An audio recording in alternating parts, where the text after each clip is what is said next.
কেন? আফিফার মাঝে কি আছে যে আমার মাঝে নেই? অনেক কিছুই নেই। আফিফার তুলনা সেই নিজেই, সে সবার থেকে আলাদা। কেমন আলাদা?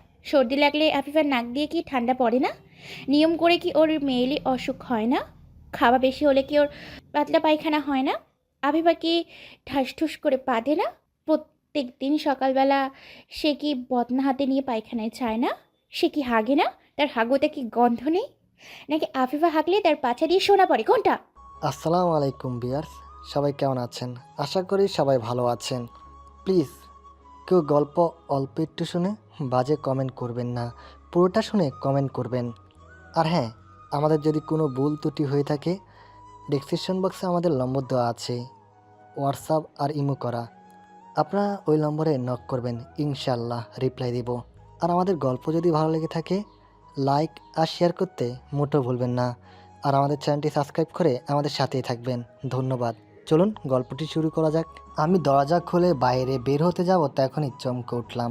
দেখি ঘরের বাইরে মামা মামি সহ পরিবারের সবাই দাঁড়িয়ে আছে। সবাইকে দেখে আমি বাকরুদ্ধ হয়ে গেলাম। মামা মামি আমার দিকে তীক্ষ্ণ দৃষ্টিতে তাকিয়ে আছে। আমি কিছু বলার আগে মামি ধমক দিয়ে বলে, এইসব কি শাহিন? তোমরা এতদিন আমাদের সাথে অভিনয় করেছো? না মামি, আসলে আমরা থাক, আর কিছু বলতে হবে না। আমরা সব শুনেছি। তোমরা যে এভাবে আমাদের ধোকা দিবে ভাবিনি। তুমি জানো তোমাদের বিয়ে হওয়াতে আমরা সবাই কত খুশি হয়েছিলাম। ভেবেছিলাম তোমরা খুব সুখী হবে। একসাথে কি সুন্দর মানায় তোমাদের। অথচ বিয়ের 1 মাস না পেরোতেই তোমরা ডিভোর্স চাইছো। আমি ভাবলাম সবাই যখন জেনে গেছে তাহলে আর বনিতা করে লাভ নেই, আজ একটা ফয়সালা হয়ে যাক। নিজেকে স্বাভাবিক করে বললাম, সেটা কারণ আছে মামি। রিমির সাথে আমার বিয়ে হওয়াতে তোমরা সবাই খুশি হলেও কিন্তু আমি খুশি হইনি, কারণ আমি আফিফাকে ভালোবাসি, তাকে বিয়ে করতে চাই। তাহলে রিমির কি হবে? সেও তো তোমাকে ভালোবাসে। তার ভালোবাসার কি কোনো মূল্য নেই? তুমি এই কয়দিন আমাদের সাথে আর রিমির সাথে ভালোবাসার অভিনয় করলেও রিমি কিন্তু তোমার সাথে অভিনয় করেনি। সে সত্যিই তোমাকে ভালোবাসে। আর সেটা আমরা এই কয়দিনে বেশ ভালোভাবেই বুঝতে পেরেছি। তাতে আমার কিছু যায় আসে না, আমার শুধু আফিফাকে চাই। তুমি কিন্তু ভুল করছো শাহিন। এখনো সময় আছে, রিমিকে মেনে নাও। না হলে পরে পস্তাতে হবে। রিমির মতো মেয়ে কপাল গুনে পাওয়া যায়। কেন, রিমি কি ফেরস্তা? কি আছে যে ওর মধ্যে যে ওকে ভালোবাসতে হবে? আমার জাস্ট ওকে ঘৃণা লাগে। আর প্লিজ তোমরা এরকম আমাকে আর সস্তা উপদেশ দিও না। ভালো করেই জানি আমাকে কি করতে হবে। আমার কথা শুনে মামি আর কিছু বলল না, তিনি মুখ কালো করেই দাঁড়িয়ে রইল। তো আমার কথায় কষ্ট পেয়েছে। আমি আরও কিছু বলতে যাব তার আগেই মামা আমার সামনে এসে দাঁড়ালো। তীক্ষ্ণ দৃষ্টিতে আমার দিকে তাকালো। বোঝাই যাচ্ছে মামা আমার উপরে রেগে আছে। আমি লম্বা ঢোক গিললাম। মামা রাগে দাঁত কিরমির করে বলল, এই মুহূর্তে তোর গালে ঠাসিয়ে একটা চোয়ার লাগাতে ইচ্ছা করছে। মেয়েটা তোকে ভালোবাসে আর তুই তাকে কষ্ট দিচ্ছিস। জানোয়ার একটা, বেরিয়ে যা আমার বাড়ি থেকে। মামার কথা শুনে আমি মাথা নিচু করে নিলাম। খুব খারাপ লাগলো মামার কথা শুনে। মামা কোনোদিন আমার সাথে এত রেগে কথা বলেনি। আমার চুপ থাকা দেখে মামা আবার বলে উঠল, কি হলো, এখনো দাঁড়িয়ে আছিস কেন? তোকে চলে যেতে বললাম না? যেদিন রিমিকে মেনে নিতে পারবি সেদিন আমার বাড়িতে পা রাখবি। একটা বাইরের মেয়ের জন্য তোমাদের দরদ এত উঠলে উঠছে কেন? এ কি তোমাদের জাদুটোনা করেছে নাকি? আচ্ছা, তুমি কি আমাকে বেশি ভালোবাসো নাকি রিমিকে? তুই আসলে একটা গাধা। আমি তোদের দুজনকেই সমান ভালোবাসি। তাহলে আমার সাথে এমন করছে কেন? কারণ তুই ভুল করছিস। রিমিকে এভাবে কষ্ট দেওয়া মোটেও ঠিক হচ্ছে না তোর। মেয়েটা তোকে নিজের চেয়েও বেশি ভালোবাসে। তাতে আমার কিছু যায় আসে না। ওর মতো বেয়াই আর নির্লজ্জ মেয়েকে ভালোবাসা আমার পক্ষে সম্ভব না বলে আমি ইসরাতের কাছে এগিয়ে গেলাম। ইসরাত রিমির শাড়ির আঁচল ধরে দাঁড়িয়ে আছে, চোখ দুটো গোল করে আমাকে দেখছে আর কি যেন ভাবছে। আমি ইসরাতকে করে নেওয়ার জন্য হাত বাড়ালাম। ইসরাত দরপর করে রিমির পিছনে লুকালো। কি হলো, আমার কাছে এসো। আমি যাব না। তুমি পচা। তুমি আমার মিষ্টি ভাবিকে কাঁদিয়েছো। তুমি খুব খারাপ, খুব। আমার মনটাই খারাপ হয়ে গেল। এরা দেখছি আমাকে সহ্য করতে পারছে না। আমার থেকে রিমি এদের কাছে বেশি আপন হয়ে গেল। তাছাড়া সবাই এমন ব্যবহার করছে যেন আমি কোনো অপরাধী, শুধু আমার দোষের সবার চোখে পড়ছে, কিন্তু রিমির জন্য যে আমার সব কিছু বরবাদ হয়ে যাচ্ছে সেটাকেও দেখেই না। আমি মাথা নিচু করে অপরাধীর মতো চলে এলাম। আসার সময় রিমির দিকে একবার আর চোখে তাকিয়েছিলাম। মেয়েটা ফুপিয়ে ফুপিয়ে কাঁদছে, নিচের ঠোঁট দিয়ে কান্না চেপে রেখেও পাচ্ছে না। কান্নার ফলে রিমির সারা শরীর কেঁপে কেঁপে উঠছে। আমি মামাদের বাইর থেকে বের হয়ে রাস্তা দিয়ে হাঁটছি। হঠাৎ কেন জানি মনে হলো পিছন থেকে কেউ আমার কাছে দৌড়ে আসছে। আমি তাড়াতাড়ি করে পিছনে তাকালাম, ভেবেছিলাম রিমি হবে, কিন্তু না, দেখি মামার বড় মেয়ে ঈশিতা। আমি থমকে দাঁড়াই। ঈশিতা দৌড়ে এসে আমার সামনে এসে কয়েক সেকেন্ড জিরিয়ে নিল, তারপর গোল লাগা দৃষ্টিতে চেয়ে রইল আমার দিকে। আমি ব্রু কুঁচকে বললাম, কিছু বলবি? আমার তাড়া আছে, দেরি হলে বাস পাবো না। ঈশিতা কিছু না বলে ঠাস করে আমার গালে চড় মারল। আমি হতভম্ব হয়ে গেলাম, গালে হাত দিয়ে ঈশিতার দিকে তাকিয়ে রইলাম কেবল। আগে শরীর পেটে যাচ্ছে। এ মেয়ের সাহস হলো কি করে আমাকে চড় মারার? আগে কাঁপতে কাঁপতে বললাম, তোর এত বড় সাহস, তুই আমাকে চড় মারিস? চুপ, একটা কথাও বলবি না তুই। আমার ভাবতেই ঘৃণা করছে আমি তোর মতো একটা ছেলেকে ভালোবাসতাম। একটু আগে ঘরের বাইরে থেকে তোর সব কথা শুনেছি। নিজের বইয়ের সম্পর্কে এত বাজে বাজে কথা বলতে তোর মুখে আটকায়নি? তুই কি মানুষ? তাতে তোর কি? আমি কি তোকে ওসব কথা বলেছি? তাতে তোর এত মাথা ব্যথা কিসের? কারণ রিমি তোকে পাগলের মতো ভালোবাসে, কিন্তু বিনিময়ে সে শুধু কষ্টই পেয়ে যাচ্ছে। রিমির কষ্ট আমার সহ্য হয় না। আমিও তো একটা মেয়ে, আমি জানি ভালোবাসার মানুষকে কাছে না পেলে বুকের ভেতর কেমন করে। এইসব সিনেমাটিক ডায়লগ না মেরে নিজের চটকায় তেল দে। আমার ব্যাপারে নাক গলাতে আসবি না। তুই এত খারাপ আমার জানা ছিল না। এত বড় একটা অন্যায় করেও মুখের জোর করতে লজ্জা লাগে না তোর? তুই আসলে একটা কাপুরুষ। দূর হ আমার সামনে থেকে। ঈশিতার কথা শুনে আমি কিছুক্ষণ তার দিকে চেয়ে রইলাম, ভাবছি কি বলবো। কিছু ভেবে পেলাম না, মনে হচ্ছে আমি বোবা হয়ে গেছি। ঈশিতার এক একটা কথা আমার গালে জোতার বাড়ির মতো লেগেছে। লজ্জায় আর তার দিকে তাকাতে পারছি না। আমি গোমরা মুখে হাঁটতে লাগলাম। আমার এখানে আসাটাই উচিত হয়নি। সব রাগ গিয়ে পড়লো রিমির উপর। ইতনিটার জন্য আমি এখানে আসলাম আর সবার কাছে অপমানিত হলাম। মনে মনে বললাম, শুধু ডিভোর্সটা হইল, তারপর সব হিসেব সুদ আসরে লব। তাছাড়া আমি একটা জিনিস বুঝি না, রিমির এত সবাই ভক্ত কেন? এমন মনে হয় রিমি বড় কোনো সেলিব্রিটি, সে যতই দোষ করুক সবাই তার পক্ষে থাকবেই। আর আমার কথা কি বলবো, পরিবারে আমার কোনো গুরুত্বই নেই। আমি মনে মনে এইসব ভেবে হাঁটছি। পিছন থেকে ঈশিতা চিৎকার করে বলল, আমি তোকে অভিশাপ দিচ্ছি। রিমিকে আজ যেভাবে কাঁদাচ্ছিস, একদিন তোকেও সেভাবে কাঁদতে হবে। আমি ঈশিতার কথা শুনে না চাইতেও হেসে দিলাম। রিমির জন্য নাকি আমি কাঁদবো? এর চেয়েও মজার কোনো কথা হতে পারে নাকি? আমি এক নাগারে কিছুক্ষণ হাসলাম, তারপরে হাঁটতে হাঁটতে স্টেশনে এসে পৌঁছালাম। টিকিট কেটে বাসে চললাম। কিছুক্ষণ পরে বাস ছাড়বে। হঠাৎ বাসের দরজার দিকে চোখ গেল আমার। দেখি রিমি বাসে উঠেছে। আমি টাস্কি খেলাম, এই মেয়ে দেখি আমার পিছে পিছে চলে এসেছে। রিমি বাসে উঠে এদিকে সেদিকে কাকে যেন খুঁজছে, নিশ্চয়ই আমাকে। আমার ধারণাই সত্যি হলো। রিমির চোখ আমার দিকে পড়তেই স্বস্তির নিঃশ্বাস ফেলল সে। ধীর পেয়ে আমার দিকে এলো। আমি রিমির দিকে তাকালাম। রিমির কাজল কালো চোখ দুটো লাল হয়ে আছে, সে সাথে রিমির চোখ দুটো একটু ফুলে আছে। চোখের পানি শুকিয়ে গেছে, গোলাপের মতো মুখটা একদম ছোট হয়ে গেছে। বোঝাই যাচ্ছে অনেকক্ষণ কেঁদেছে মেয়েটা। কেন জানি না রিমিকে এভাবে দেখে বুকটা চ্যাত করে উঠল। প্রচণ্ড খারাপ লাগা কাজ করছে নিজের মধ্যে। নিজেকে এখন সত্যি সত্যি অপরাধী মনে হচ্ছে, বিশেষ করে রিমির করুণ চোখে আমার দিকে তাকিয়ে থাকা দেখে। আমিও অপলক দৃষ্টিতে রিমির দিকে তাকিয়ে আছি। ঘুর কাটলো বাসের হেল্পারের ডাকে। এই যে ভাই, আপনি একটু বের হন তো, ওনাকে বসতে দিন। আপা, এটা আপনার সিট, বসেন। আমি বের হয়ে রিমিকে বসতে দিলাম। রিমি আমার পাশের সিটে চুপ হয়ে বসলো। কথা বলা তো দূরের কথা, আমার দিকে তাকালো না পর্যন্ত। এমন ভাব করছে যেন আমাকে চিনেই না। আমিও আগ বাড়িয়ে কিছু বললাম না, দুজনে চুপটি করে বসে রইলাম। বাস ছেড়ে দিল। জানলা দিয়ে রিমির বাঁধনহারা চুলগুলো আমার মুখের উপরে এসে পড়ছে। আমি প্রথমে একটু বিরক্ত হলো, রিমির চুলের গ্রান আমাকে মাতাল করে তুলছে। আমি চোখ বন্ধ করে রিমির চুলের গ্রান নিতে লাগলাম। রিমি সেটা টের পেয়ে চুলগুলো কানের পিঠে গুজে দিল। চোখ ঘুরিয়ে একবার আমার দিকে তাকিয়ে আবার জানলার দিকে তাকালো। আমি এইভাবে তাকানোর কোনো অর্থ খুঁজে পেলাম না। হয়তো বোঝালো আমাকে ভালো লাগে না, আবার আমার চুলকে কেন ভালো লাগে। দুপুরে খাওয়ার জন্য বাস একটা হোটেলের সামনে দাঁড়ালো। প্রচণ্ড খিদে লেগেছে, সকাল থেকে না খেয়ে আছি। আমি রিমিকে খাওয়ার জন্য বললাম, কিন্তু সে গাপটি মেরে বসেই রইল, যেন সে আমার কথা শুনেই নি। বাধ্য হয়ে আমি একাই খেতে গেলাম। খাওয়া শেষ করে রিমির জন্য কয়েকটা চিপসের প্যাকেট আর জুসের বোতল নিলাম।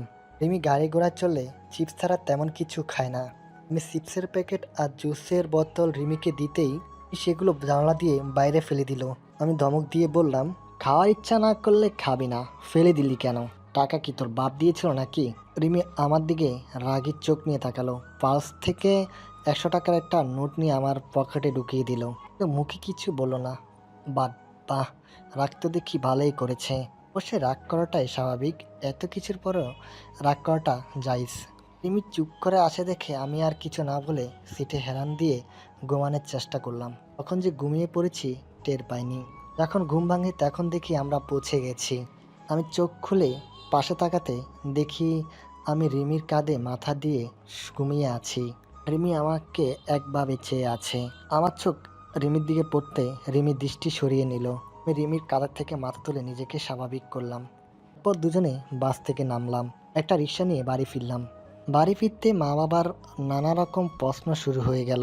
আমরা এত তাড়াতাড়ি কেন বাড়ি ফিরে আসলাম, রিমিকে এমন কেন দেখাচ্ছে, ওদের ঝগড়া হয়েছে নাকি, এরকম আরও প্রশ্ন করলো সবাই। আমি কোনো উত্তর দিলেন না। রিমি শুধু বলল, ভালো লাগছিল না তাই চলে এসেছি, ব্যাস এইটুকুই, আর কোনো কথা হলো না।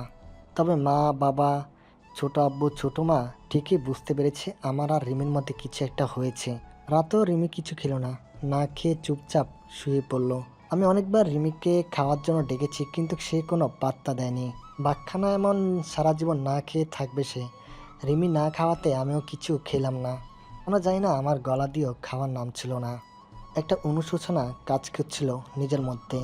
আমিও না খেয়ে শুয়ে পড়লাম। সকালবেলা ঘুম থেকে উঠে দেখি রিমি পাশে নেই। আমি ফ্রেশ হয়ে ড্রয়িং রুমে এলাম। রিমি খাওয়ার টেবিলে খাওয়া সাওয়াচ্ছে। আমার দিকে আর চোখে তাকালো সে। কিছু না বলে বাড়ির থেকে বেরিয়ে এলাম। তারপর আমার বন্ধু আশিককে নিয়ে তার চাচার কাছে গেলাম। যেভাবে হোক আজ রিমির থেকে ডিভোর্স নিতে হবে, না হলে অনেক দেরি হয়ে যাবে।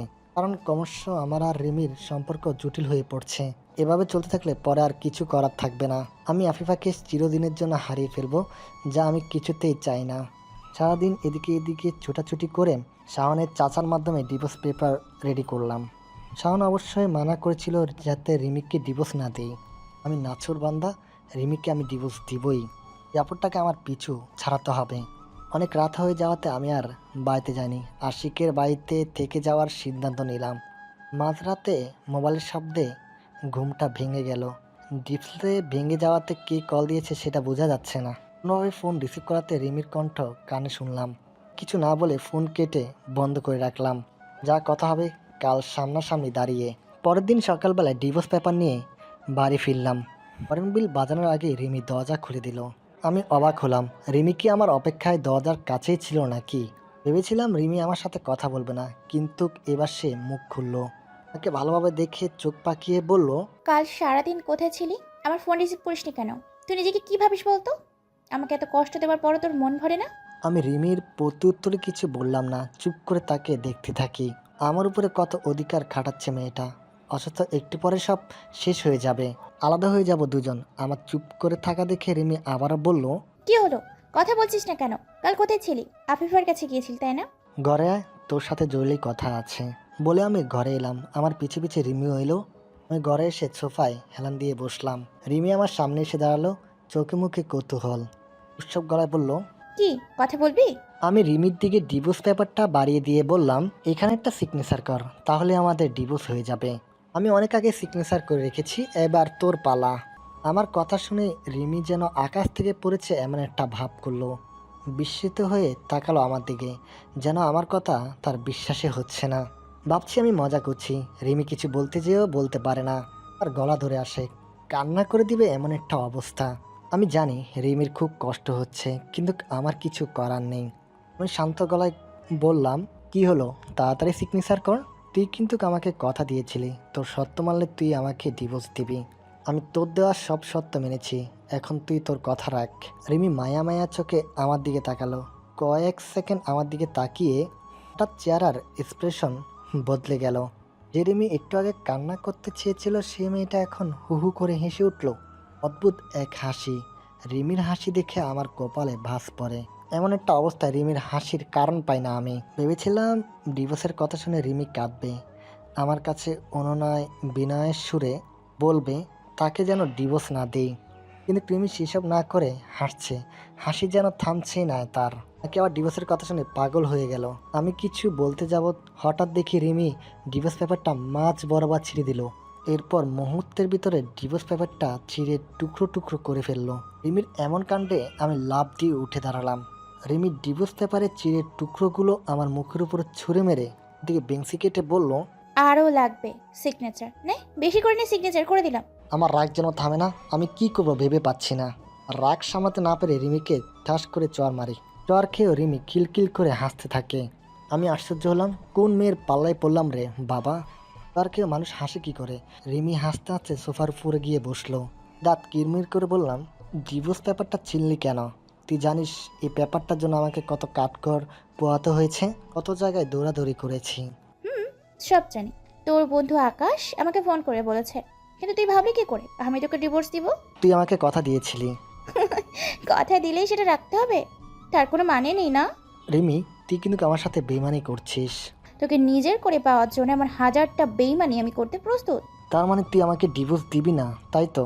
একদম ঠিক ধরেছিস। এই জীবনে তুই ডিভোর্স পাবি না। আর সেদিন তোকে ডিভোর্সের কথা বলেছিলাম যাতে তুই আমার সাথে বেড়াতে যাস, রাজি হোস, তাই। আমার রাগটা যেন আরো বেড়ে গেল। আমি রিমিকে আবার চর মারার জন্য হাত তুললাম, মারতে পারলাম না। ভিতর থেকে কি যেন বাধা দিল, রাগও কমছে না। আমি কিছু সময় চুপ করে চিৎকার দিয়ে বললাম, কি ভেবেছিস তুই? ভুল করে তোর সাথে একবার সেক্স করেছি বলে তোকে আমি বউ বলে মেনে নিব? যদি এমনটা ভেবে থাকিস তাহলে ভুল ভাবছিস। তুই সারা জীবন তপস্যা করলেও তোকে বউ বলে মানবো না। মানতে তো তোকে হবেই, আজ হোক বা কাল। বলে রিমি আমার সামনে এসে দাঁড়ালো, আমার চোখে চোখ রেখে বলল, তুই জানিস আল্লাহ আমাকে কি দিয়ে সৃষ্টি করেছে? তোর পা পাঁচরের হাড় দিয়ে। আর পা পাঁচরের হাড় কিন্তু বাঁকা। তুই আমাকে ভালো ভালোই বউ হিসেবে মেনে নে, নালে আমাকেও বাঁকা হতে হবে। হুমকি দিচ্ছিস? হুমকি না, জাস্ট সাবধান করে দিলাম। তোকে যে আমি কি বলবো ভেবে পাচ্ছি না। তুই এমন কেন? জোর করে ভালোবাসা আদায় করবি নাকি? দরকার হলে তাই করব। আমি ভালোবাসার কাঙাল। তোর ভালোবাসা পাওয়ার জন্য আমি সব করতে প্রস্তুত। আমি মরে গেলেও তোকে ভালোবাসবো না বলে আমি রাগে ঘর থেকে বেরিয়ে এলাম। পিছন থেকে রিমি চিৎকার করে বলল, শুধু ভালোবাসবি না, আমাকে পাওয়ার জন্য পাগলামি করবি। আমি রিমির কথা গায়ে মাখলাম না, পাগলের কথা শুনতে নেই। আমি বাড়ি থেকে বেরিয়ে সোজা আফিফার অফিসে এলাম। 5 দিন ধরে আফিফাকে দেখি না, কথাও হয় না। আসলে এই কদিন রিমির জন্য আফিফার সাথে যোগাযোগ করতে পারিনি। আফিফা নিশ্চয়ই আমার উপরে রেগে আছে। আমি ক্যান্টিনে বসলাম। পিয়নের দ্বারাই অনেক আগে আফিফার কাছে খবর পাঠিয়েছি। ওকে দেখার জন্য মনটা আকুল বাকুল করছে। কিছুক্ষণ পর আফিফা ক্যান্টিনে ঢুকলো। আমি দূর থেকে বুঝতে পারলাম আফিফা অনেক রেগে আছে। রাগে ফুসতে ফুসতে আমার সামনে এসে দাঁড়ালো। এবারে ঠাপ্পুর মেরে কটমট করে বলল, বউয়ের সাথে রোম্যান্স করে মন ভরেনি, আমার কাছে এসেছো কেন? আমি রিমির সাথে ঝগড়া করে মন মেজাজ এমনি খারাপ, রেগে আছি খুব। এখন আফিফার এসব কথা শুনে রাগটা আরো বেড়ে যাচ্ছে। কোনো মতে নিজেকে সামলে বললাম, চুপ করে এখানে বসো, আমার মন মেজাজ ভালো নেই। কেন ভালো নেই? রিমি আদর সোহাগ করেনি বুঝি? চুপ করবে তুমি? আমি আছি আমার জ্বালায় আর তুমি আউল ফাউল পেছার ফেলে যাচ্ছ। একটা বাজে কথা বলে চোয়ার দিয়ে দাঁত ফেলে দিব। হ্যাঁ, মারো না, এটাই তো বাকি রেখেছো। নিজের বউকে নিয়ে ঘুরতে যাবে, রোম্যান্স করবে, আর আমি কিছু বললেই দোষ। তুমি জানো এই কয়দিন আমি কিভাবে কাটিয়েছি? দিনের মধ্যে 1000 বার তোমাকে ফোন দিয়েছি, কিন্তু তুমি ধরোনি। আসলে তুমি আমাকে ভালোবাসো না, ভালোবাসলে কখনোই আমাকে এড়িয়ে চলতে পারতে না। তুমি রিমিকে পেয়ে আমাকে ভুলে গেছো। এত রাগারাগি না করে আগে এখানে বসো, আমি সব বলছি। আফিফা চেয়ার টেনে আমার সামনে বসলো। আমি ওকে এতদিন আমার সাথে কি কি হয়েছে ওকে সব খুলে বললাম। কিন্তু রিমির সাথে যে আমার শারীরিক সম্পর্ক হয়েছে সেটা বললাম না। আফিফা এটা জানতে পারলে আমাকে কাঁচা চিবিয়ে খাবে। আমার সব কথা শুনে আফিফা কিছুক্ষণ চুপ করে রইল। তারপর বিরস গলায় বলল, তাহলে রিমি তোমাকে ডিভোর্স দিবে না, তাই তো? রিমি তো সেটাই বলছে, মরে গেলেও নাকি আমাকে ডিভোর্স দিবে না। আমি কি রিমির সাথে একবার কথা বলে দেখবো? হয়তো আমার কথা রিমি শুনবে। দরকার নেই, রিমি উল্টো তোমার সাথে খারাপ ব্যবহার করবে। জানোই তো ও তোমাকে দেখতে পারে না। তাহলে এখন কি করব? তুমি কোনো চিন্তা করো না, আমি একটা না একটা কোনো ব্যবস্থা করবই। বলে আমি দীর্ঘশ্বাস ছাড়লাম। মুখে ব্যবস্থা করব বলেও সত্যি সত্যি ব্যবস্থা করতে পারবো কি না জানি না। মাথায় রাজ্যের চিন্তা, সামনে কি হবে জানি না। অজান্তে আমার চোখ দুটা ঝাপসা হয়ে আছে। আফিফার কথায় ঘুর কাটে আমার। চলো বাইরে থেকে ঘুরে আসি, তোমার মন ভালো হয়ে যাবে। তোমার অফিস? রাখো তোমার অফিস, আগে আমার জনতার মন ভালো করি, তারপর অন্য কিছু। ঠিক আছে, চলো। তারপর আমি আর আফিফা ঘুরতে বের হলাম। সারাদিন এদিক সেদিকে ঘোরাঘুরি করে সিনেমা দেখে রাতে বাড়ি ফিরলাম। রিংবিল বাজাতে রিমি দরজা খুলে দিল। চোখ গরম করে রাগী গলায় বলল, এতক্ষণে বাড়ি ফেরার সময় হলো? ঠিক কখন থেকে খাবার নিয়ে বসে আছি। বসে থাকতে বলেছে কে? আমি বাড়ি থেকে খেয়ে এসেছি। রিমি আর কিছু বলল না, মুখ বার করে দাঁড়িয়ে রইল। আমি ঘরে এসে শুয়ে পড়লাম। কিছুক্ষণ পর রিমি এসে শুয়ে পড়ল, তবে বিছানাতে নয়, আমার বুকের উপরে। আমি বিরক্ত হয়ে বললাম, সর এখান থেকে, ঘুমাতে দে। রিমি না সরে আমার বুকের সাথে আরো চেপে এলো। আমার গালে আলতো করে চুমু দিয়ে নরম গলায় বলল, সারাদিন কই ছিলি? আপিবার সাথে আজ আমরা অনেক ঘোরাঘুরি করেছি, সিনেমা দেখেছি, রোমান্স করেছি। সিনেমা হলে ঢুকে আফিফাকে মিনিমাম 100টা কিস করেছি। আহ, কি ফিলিংস! আফিফার কাছে গিয়ে কি দুদণ্ড আমার কাছে থাকা যায় না? তোর কাছ থাকলে আমার দম বন্ধ হয়ে আসে। রিমি কিছু সময় চুপ করে থাকে। ওর হাসি মুখটা চুপসে যায়। রিমির মুখটা আমার মুখের কাছাকাছি এনে বলে, তোকে একটা কথা বলবো? বল। আফিফা বেশি সুন্দর না আমি? অবশ্যই আফিফা বেশি সুন্দর, তুই ওর দ্বারার কাছে নেই। কেন? আফিফার মাঝে কি আছে যে আমার মাঝে নেই? অনেক কিছুই নেই। আফিফার তুলনা সেই নিজেই, সে সবার থেকে আলাদা। কেমন আলাদা? সর্দি লাগলে আফিফার নাক দিয়ে কি ঠান্ডা পড়ে না? নিয়ম করে কি ওর মেয়েলি অসুখ হয় না? খাওয়া বেশি হলে কি ওর পাতলা পায়খানা হয় না? আফিফা কি ঠাস করে পাদে না? প্রত্যেক দিন সকালবেলা সে কি বদনা হাতে নিয়ে পায়খানায় যায় না? সে কি হাগে না? তার হাগুতে কি গন্ধ নেই? নাকি আফিফা হাগলে তার পাছা দিয়ে সোনা পড়ে? কোনটা? রিমির এসব কথা শুনে আমি পিক করে হেসে দিলাম। হাসতে হাসতে আমার বিছানা থেকে পড়ার অবস্থা। আমার হাসি যেন থামছে না। কিছুক্ষণ হাসার পর আমি থামলাম। না, এত হাসাহাসি করা যাবে না, না হলে রিমি আরও সাহস পেয়ে যাবে। আমি নিজেকে স্বাভাবিক করে রিমির দিকে রাগী রূপ নিয়ে তাকালাম। রাগী মুখে বললাম, ছি রিমি, এসব খারাপ কথা বলা তোর পক্ষেই সম্ভব। তাহলে বলিস কেন আফিফা সবার থেকে আলাদা?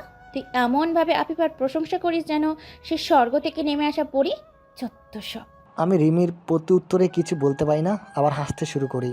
আস্তে আস্তে পেটে খিল ধরে গেছে, তবু হাসি থামাতে পারি না। আমাদের রিমি একটা কাণ্ড ঘটিয়ে বসে, সে আচমকা আমার ঠোঁটে কিস করে। আমি হাসি থামিয়ে রিমির দিকে তাকালাম। রিমি আমার দিকে গভীর দৃষ্টিতে তাকিয়ে রয়েছে। আমি দাঁত কিরমির করে বললাম, এটা কি হলো? কিস করলি কেন? ইচ্ছে হলো তাই। জানিস তোর এই হাসিটা না খুব সুন্দর। তুই যখন হাসিস আমার সারা শরীর না শিরশির করে ওঠে, বারবার কেঁপে উঠি। ইচ্ছে করে তার সারাদিন তোর এই হাসি মাখা মুখটা তাকিয়ে থাকি। ইস, কতদিন পর তোকে প্রাণ খুলে হাসতে দেখলাম, আমার খুব ভালো লাগছে। তোর আবার মায়ের খেতে ইচ্ছে করছে নাকি? সকালের কথা ভুলে গেছিস? হ্যাঁ, ভুলে গেছে। নে আবার চরমার। কথাটা বলে রিমি গালটা এগিয়ে দিল। আমি বেশ বুঝতে পারলাম রিমি ঝগড়া করার জন্য একটা বাহানা খুঁজছে। এখন যদি ওকে একটা চর মারি তাহলে মাঝরাতে ঝগড়া শুরু করে দিবে, আর আমি সেটা কিছুতেই চাই না। আমি মুখ ঘুরিয়ে ঘুমানোর চেষ্টা করলাম। রিমি আমাকে পিছন থেকে জড়িয়ে ধরে একের পর এক দুষ্টামি করতে লাগলো। 10 দিন পর, দেখতে দেখতে আরও 10 দিন কেটে গেল। এই 10 দিন রিমি আমার কাছাকাছি আসার চেষ্টা করেছে, কিন্তু আমি ওর থেকে দূরে দূরে থেকেছি। রিমিকে এত কিছু বলি তবুও শুনে না, জীবনটাকে নরক বানিয়ে ফেলেছে। সকাল সকাল আফিফার সাথে শপিংয়ে এসেছি, ওর বান্ধবীর বেবি হয়েছে। বেবির জন্য কিছু কেনাকাটা করবে। আফিফা শপিং মলে এদিক সেদিকে ঘোরাঘুরি করছে, আমি ওর পিছে পিছে ঘুরছি। হঠাৎ একজনকে দেখে থমকে দাঁড়ালাম আমি। লোকটাকে চেনা চেনা লাগছে। ভালোভাবে তাকাতে চমকে উঠলাম আমি। এটা তো শরীফ, যার সাথে রিমির বিয়ে ঠিক হয়েছিল, কিন্তু বিয়ের দিন শরীফ পালিয়ে গিয়েছিল। বাধ্য হয়ে আমি রিমিকে বিয়ে করেছি। শরীফ আমার থেকে কয়েক হাত দূরে দাঁড়িয়ে একটা মেয়ের সাথে শপিং করছে। মেয়েটা সম্ভবত শরীফের বউ। শরীফকে পেয়ে খুশি হলাম খুব। আজকে শালাকে বাগে পেয়েছি। অনেকদিন ধরে ওকে খুঁজছি, ওর জন্য আমার জীবনটা নষ্ট হয়ে গেছে। সেদিন যদি শরীফ না পালাতো আমার সাথে রিমির বিয়ে হতো না। আমি শরীফের দিকে তাকালাম। আমার জীবনটাকে নরক বানিয়ে কত সুখে আছে হারামিটা। আজ ওকে ছাড়ছি না, উচিত একটা শিক্ষা দিব। আমি এসব ভাবছিলাম, তখনই শরীফের সাথে আমার চোখাচোখি হলো। আমাকে দেখে শরীফ বড় ডুব গিলল। দেখে বোঝা যাচ্ছে আমাকে দেখে প্রচণ্ড ভয় পেয়েছে বেচারা। আমাকে হয়তো এখানে আশা করেনি। আমি শরীফের দিকে এগোতে যাব, হঠাৎ আফিফা ডাক দিল। একটু অন্য মানুষকে হতে দেখি শরীফ ওর বউকে নিয়ে বেরিয়ে যাচ্ছে। আমি সাজপাত না ভেবে শরীফের পিছু নিলাম। শরীফের বউ আর শরীফ একটা গলির ভিতরে ঢুকলো। দৌড়ে গিয়ে শরীফের সামনে দাঁড়ালাম। ভেবেছিলাম শরীফকে ইচ্ছা মতন শাসন করব, কিন্তু শরীফ যেগুলো বললো সেগুলো শুনে আমার কান দিয়ে ধোঁয়া বাড়িতে লাগলো। আমি রিমিকে যতটা খারাপ ভাবতাম, রিমি তার চেয়ে 1000 গুণ খারাপ। শরীফ আমাকে দেখে চমকে উঠলো, ভয়ে থরথর করে কাঁপতে থাকলো। বয়সে বড় হলে কি হবে, একেবারে ভিতর টিম। আমাকে খুব ভয় পায়। আমি শরীফকে বলার কিছু সুযোগ দিলাম না, ওকে ধাক্কা দিয়ে দেওয়ালের সাথে চেপে ধরলাম। শরীফের বউ ভয় পেয়ে চিৎকার শুরু করলো। আমি ধমক দিয়ে বললাম, এ মেয়ে চুপ, চিৎকার চেঁচামেচি করলে এখানে মেরে রেখে দেব। আমার কথা শুনে শরীফের বউ কাঁদতে লাগলো, ভয় পেয়েছে খুব। এ কাঁদতে কাঁদতে বলল, আপনি কে ভাইয়া? আমাদের সাথে এমন করছেন কেন? প্লিজ আমাদের যেতে দিন। আমি কে সেটা তোর স্বামী ভালো করে জানে। তুই বেশি বকবক না করে চুপ করে দাঁড়িয়ে থাক। তোর স্বামীর সাথে আমার পুরনো একটা হিসাব বাকি আছে।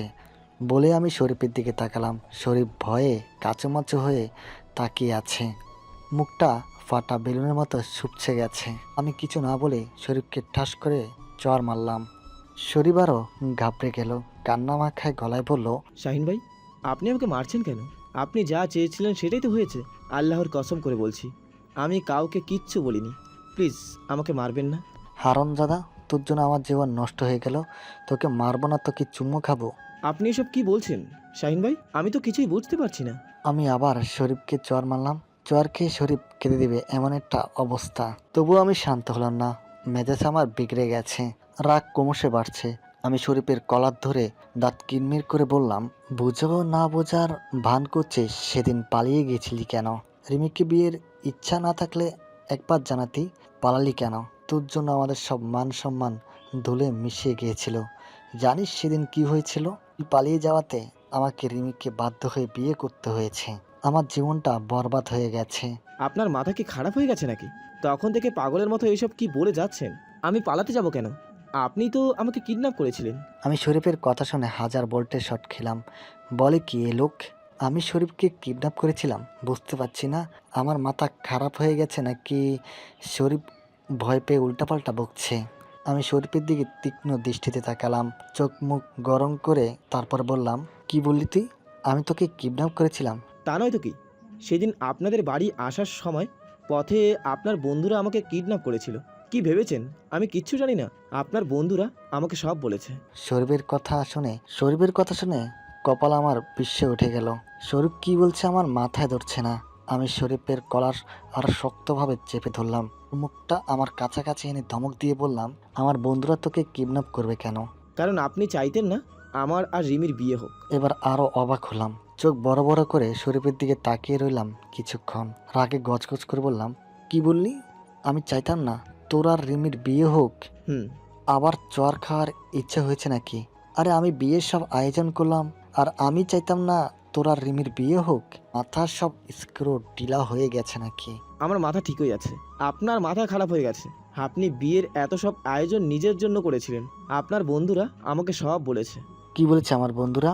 বলেছে আপনি রিমিকে ভালোবাসেন, লুকিয়ে রিমিকে বিয়েও করেছেন এবং রিমের পেটে আপনার বাচ্চা। কিন্তু আপনি ভয়ে পরিবারকে জানাতে পারেননি। এর মাঝে রিমির সাথে আমার বিয়ে ঠিক হয়। আপনি বিয়ে ভাঙার অনেক চেষ্টা করেন কিন্তু বিয়ে ভাঙতে পারেননি। তারপর আপনি প্ল্যান করে আপনার বন্ধুদের দ্বারা আমাকে কিডন্যাপ করেন। সবাইকে বলেন আমি মেয়ে নিয়ে পালিয়েছি, যাতে সব দোষ আমার ঘাড়ে পড়ে, এবং সেটাই হয়। এরপর কোনো উপায় না পেয়ে রিমির বাবা মা আপনার সাথে রিমির বিয়ে দেয়। প্ল্যানটা কিন্তু সত্যিই খুব চমৎকার ছিল, পারফেক্ট প্ল্যান যাকে বলে আর কি। শরীফের এইসব কথা শুনে আমার মাথা চটকর দিল। আমি কথা বলার শক্তি হারিয়ে ফেলেছি। হা করে শরীফের দিকে তাকিয়ে আছি। শরীফ আর কিছু বলতে যাবে, আমি ওকে থামিয়ে চিৎকার করে বললাম, মিথ্যা বলছিস তুই, আমি বিশ্বাস করি না। আমার বন্ধুরা কখনো তোকে এইসব বলেনি। শুধু আপনার বন্ধুরা নয়, রিমি নিজে এসব বলেছে। আমি প্রথমে আপনার বন্ধুদের কথা বিশ্বাস করিনি, কিন্তু আপনার সাথে রিমির বিয়ে হওয়ার পরের দিনে রিমি আমার কাছে এসেছিল। তারপর সে আমাকে সব কিছু বলে, এমনকি রিমি যে প্রেগনেন্ট সেটার রিপোর্টও আমাকে দেখায়। কথাগুলো বলে শরীফ থামলো। আমি অবাক হয়ে শরীফের দিকে তাকিয়ে আছি। শরীফের চোখ দুটো বলে দিচ্ছে সে সত্য কথা বলছে। এখন আমার কি বলা উচিত আমি বুঝতে পারছি না। শরীফ কিছুক্ষণ নিশ্চুপ থেকে আমার চোখে চোখ রেখে বলল, আমার কথা শুনে আপনি এত অবাক হচ্ছেন কেন? সবটা তো আপনারই প্ল্যান ছিল, অথচ এখন এমন একটা কথা ভাবছেন যেন কিছুই জানেন না। আমি সত্যি কিছু জানি না, কোথাও একটা ভুল হচ্ছে। বাহ, এখন তো দেখি আপনি নাটক শুরু করেছেন। দেখেন ভাই, আপনার জন্য আমার অনেক ক্ষতি হয়ে গেছে। সেদিনের পর থেকে মা বাবা আমার সাথে কথা বলে না। দোষ করেছেন আপনি, আর তার সাজা ভোগ করছি আমি। আবার আপনি আমাকে মারধর করছেন। আমাকে বিশ্বাস করেন প্লিজ, আমি আমার বন্ধুর দ্বারাই আপনাকে কিডন্যাপ করাইনি। রিমি আপনাকে যা বলেছে সব মিথ্যা বলেছে। আমি রিমিকে ভালোবাসি না, তোমার খালাতো বোন আফিফাকে ভালোবাসি। তারপরে বিয়ের থেকে যা যা আমার সাথে হয়েছে সব কিছু শরীফকে বললাম। সব শুনে শরীফ আমার দিকে ফেল ফেল করে তাকিয়ে রইল। ওর এখনও আমার কথা বিশ্বাস হচ্ছে না। শরীফ মাথা চুলকাতে চুলকাতে বিশ্বাস নিয়ে বলল, তাহলে এসব কার প্ল্যান ছিল? আপনার বন্ধুদের? "উহুম, আমার বন্ধুরা না, আমার বন্ধুদের এত সাহস নেই। আমি নিশ্চিত এসব রিমির প্ল্যান ছিল। রিমি আমার বন্ধুদের দ্বারা এসব করিয়েছে।" বলেন কি, এসব তাহলে রিমি করেছে? হুম। আমার তো এখনও বিশ্বাস হচ্ছে না রিমি এইসব করেছে। রিমিকে দেখে তো সেরকম মনেই হয় না। কি সুন্দর নম্র ভদ্র স্বভাবের মেয়ে ভাবতাম আমি, কিন্তু তলে তলে যে সে এত বড় ক্রিমিনাল জানা ছিল না। অথচ আমি কিনা ওকেই বিয়ে করার জন্য পাগল হয়ে গিয়েছিলাম। রিমি যে কেমন সেটা আমার চেয়ে ভালো কেউ জানে না। কি যে চিনে না সে এখন মায়ের পেটে আছে। ও, আরেকটা কথা, আপনি যখন জানতেন আমার বন্ধুরা আপনাকে কিডন্যাপ করেছে, আপনি পরে বলেন নাই কেন? আপনার বন্ধুদের ভয়ে। আপনার বন্ধুরা আমাকে হুমকি দিয়েছিল, আমি যদি কাউকে কিছু বলি তাহলে তারা আমাকে মেরে ফেলবে। তাই আমি ভয়ে কাউকে কিচ্ছু বলিনি। তাছাড়া আপনার বন্ধুরা আমাকে অনেক মারধর করেছিল। 10 দিন একটা রুমের মধ্যে আটকে রাখছিল আমাকে। কি বললেন, 10 দিন আটকে রেখেছিল? আমার ওপর অনেক অত্যাচার করেছে তারা। সব হয়েছে রিমির জন্য। ওকে আমি ছাড়বো না, ওর জন্য আমার জীবনটা নষ্ট হয়ে গেছে। আর পারলে আমাকে ক্ষমা করে দিন, আমি না জেনে আপনার সাথে অনেক অন্যায় করেছি। কথাগুলো বলে আমি আর সেখানে দাঁড়ালাম না, বাইক নিয়ে সোজা কলেজের উদ্দেশ্যে রওনা দিলাম। আমি এখনো ভাবতে পারছি না রিমি আমার সাথে এমন করবে। রিমির কি আমার জীবনটাকে খেলনা মনে হয় যে যখন যা ইচ্ছা তাই করবে? ভাগ্যিস আপিফার সাথে আজকে শপিং করতে এসেছিলাম, তার কারণে শরীফের সাথে দেখা হয়েছে। না হলে আমি জানতেই পারতাম না রিমি আমাকে প্ল্যান করে বিয়ে করেছে। অথচ আমি এতদিন ভেবে এসেছি আমার আর রিমির বিয়েটা জাস্ট একটা অ্যাক্সিডেন্ট। তার পিছনে কারো আমাদের হাত ছিল না, কিন্তু সব কিছুর পিছনে যে রিমির হাত সেটা আমি জানতাম না। আমি জ্বরের বেগে বাইক চালিয়ে কলেজে এলাম, তারপর রিমিকে খুঁজতে লাগলাম, কিন্তু পুরো কলেজ খুঁজেও রিমিকে পেলাম না। ভাবলাম হয়তো রিমি ক্যান্টিনে আছে। আমি ক্যান্টিনের দিকে পা বাড়ালাম। আমি ক্যান্টিনের ভিতরে ঢুকতে যাব, এমন সময় রিমি আর ওর বান্ধবীদের হাসির শব্দ কানে এলো। সবাই উচ্চস্বরে হাসাহাসি করছে আর গল্প করছে। আমি আর ভিতরে ঢুকলাম না, ক্যান্টিনের দরজার সামনে দাঁড়িয়ে রইলাম। রিমি আর ওর বান্ধবীরা ক্যান্টিনের কোনায় বসে আছে, আমাকে ওরা খেয়াল করেনি। আমি দরজার পাশে দাঁড়িয়ে কান পেতে তাদের কথা শুনতে লাগলাম, কিন্তু রিমি আর ওর বান্ধবীরা আমাকে নিয়ে যেসব কথা বললো সেসব শুনে আমার গা দিয়ে ধা ধা করে আগুন জ্বলতে লাগলো। একটা মেয়ে এতটা কিভাবে জঘন্য হতে পারে? রিমির বান্ধবী তানা বলল, রিমি, শাহিন ভাই কি তোকে মেনে নিয়েছে? না রে, শয়তানটা তো এখন আমাকে স্ত্রীর অধিকার দেয়নি। তার মানে তোদের মধ্যে এখনো কিছুই হয়নি? হয়েছে একবার। আমরা কিছুদিন আগে শাহিনের মামাবাড়িতে ভাড়া থেকেছিলাম, সেখানে গিয়ে শাহিন অসুস্থ হয়ে পড়ে, আর তখন রাতে শাহিন আমার সাথে। রিমি আর কিছু বলল না, মাথা নিচু করে লজ্জামাখা এক চিলতে হাসি দিল। আর কি ব্রুকুসকে বলল, তোদের মধ্যে যখন সব কিছুই হয়েছে তাহলে শাহিন ভাই তোকে মেনে নিচ্ছে না কেন? কারণ শাহিন এখনো আফিফাকে ভালোবাসে, আর সেদিন রাতে আমাদের মধ্যে যা কিছু হয়েছে তা নাকি সব আমি করেছি। শাহিন এসবের কিচ্ছু জানে না, ভাবে একবার কত বড় শয়তান। আমার সব কিছু লুটেপুটে খেয়ে এখন আমাকে দোষী বানাচ্ছে। ছেলেরা এমনই। আর সত্যি বলতে শাহিন ভাই আস্ত একটা গাধা। তুই শাহিন ভাইকে কত প্ল্যানিং করে বিয়ে করলি, অথচ সে এখনো আফিফাকে নিয়ে পড়ে আছে। তোর ভালোবাসাকে বুঝলো না। তা যা বলেছিস, রিমির মতো এমন দুঃসাহসিক আর ঘাড়তাড়া মেয়ে আমি খুব কমই দেখেছি। ভালোবাসার মানুষকে পাওয়ার জন্য কোনো মেয়ে যে এমন ভয়ানক কাজ করতে পারে রিমিকে না দেখলে জানতামই না। প্রথমে তুই শরীফকে কিডন্যাপ করলি, তারপর সবাইকে বললি শরীফ মেয়ে নিয়ে পালিয়ে গেছে। সবশেষে শাহিন ভাইয়ের বন্ধুদের দ্বারা তোর বাবাকে বলি শাহিন ভাইয়ের সাথে তোর বিয়ে দিতে। তোর বাবা কোনো উপায়ন্তর না পেয়ে মান সম্মানের কথা ভেবে শাহিন ভাইয়ের সাথে তোর বিয়ে দিয়ে দিল। আরে এসব কথা হাসতে বল, কেউ শুনলে ফেলে সর্বনাশ হয়ে যাবে। শাহিন জানতে পারলে আমাকে মেরেই ফেলবে। আরে জানবে না, শাহিন ভাই তো একটা হাদারাম। কি বললি তুই? শাহিন হাদারাম? শুধু হাদারাম না, এক নাম্বারে গাধা। তুই গাধা, তোর 14 গোষ্ঠী গাধা। আমার স্বামী নিয়ে উল্টাপাল্টা কিছু বলে না, তার পরিমাণ ভালো হবে না বলে দিলাম। 100 বার বলবো, শোন, আমি শাহিন ভাইয়ের জায়গা থাকলে তোকে মাথায় তুলে রাখতাম। এত ভালোবাসতাম যে তুই কল্পনাও করতে পারতি না। কিন্তু শাহিন ভাই তোকে ভালোবাসা তো দূরে থাক, দু চোখে দেখতে পারে না। তোর ভালোবাসা ওর কাছে কোনো মূল্য নেই। তাহলে শাহিন ভাইকে গাধা বলবো না তো কি বলবো? ঠিক বলেছিস। আর রিমি, তুই এত কিছু করেও তো কোনো লাভ হলো না। আমার মনে হয় না শাহিন ভাই তোকে বউ বলে মেনে নিবে। মানবে মানবে। আমার কাছে আরেকটা জব্বর প্ল্যান আছে। কি প্ল্যান শুনি? কিছুদিন পর বাড়ির সবাইকে বলবো আমি প্রেগনেন্ট, তারপর জমে মজা। শাহিন আমাকে বউ বলে মানতে বাধ্য হবে, তখন আর চাইলেও আমাকে ডিভোর্স দিতে পারবে না। রিমির কথা শুনে ওর বান্ধবীরা সব চমকে উঠল। আমিও কিছুটা ঘাবড়ে গেলাম। রিমি কি সত্যি সত্যি প্রেগনেন্ট নাকি তা না অস্থির গলায় জানতে চাইলো। কি বলিস? তুই কি সত্যি সত্যি প্রেগনেন্ট নাকি? আরে ধুর, কিসের প্রেগনেন্ট? আমি তো সবাইকে মিথ্যে বলবো। তুই আসলে একটা হারামি, নিষ্কার শয়তান কোথাকার। এইসব কাজ শুধু তোর দ্বারাই সম্ভব। আমি আরও অনেক প্ল্যানিং করে রাখছি। শাহিনকে যদি আমার পিছে পিছে না ঘুরিয়েছি তো আমার নামও শ্রীমিনা। যা করবি একটু ভেবে চিন্তে করিস। আমি চিন্তায় আছি, শাহিন ভাই যদি এইসব জানে তাহলে আমাদের অবস্থা যে কি করবে আল্লাহ জানে। কি আর করবে, মেরে ভর্তা বানাবে। তাই খবরদার শাহিনকে কিচ্ছু বলবি না। আমাদের কি পাগলা কুত্তা কামড়াইছে নাকি যে এইসব বলতে যাব? তবে শাহিন ভাইয়ের জন্য সত্যি খুব আফসোস হচ্ছে। বেচারা কোনোদিন জানতেই পারবে না আমরা এভাবে তাকে মুরগি বানিয়েছি। তারপর সবাই জোরে জোরে হাসতে লাগলো। হাসি যেন থামে না তাদের। রিমি আরো বেশি হাসতে হাসতে ওর চোখে পানি চলে এসেছে। তারপরও হাসি ওর থামে না। এদিকে রিমি আর ওর বান্ধবীদের কথা শুনে রাগটা আরো বেড়ে গেল। আমি আর কন্ট্রোল করতে পারলাম না। রিমির সম্পর্কে যা ধারণা রেখেছি রিমি তার চেয়েও আরো ভয়ানক।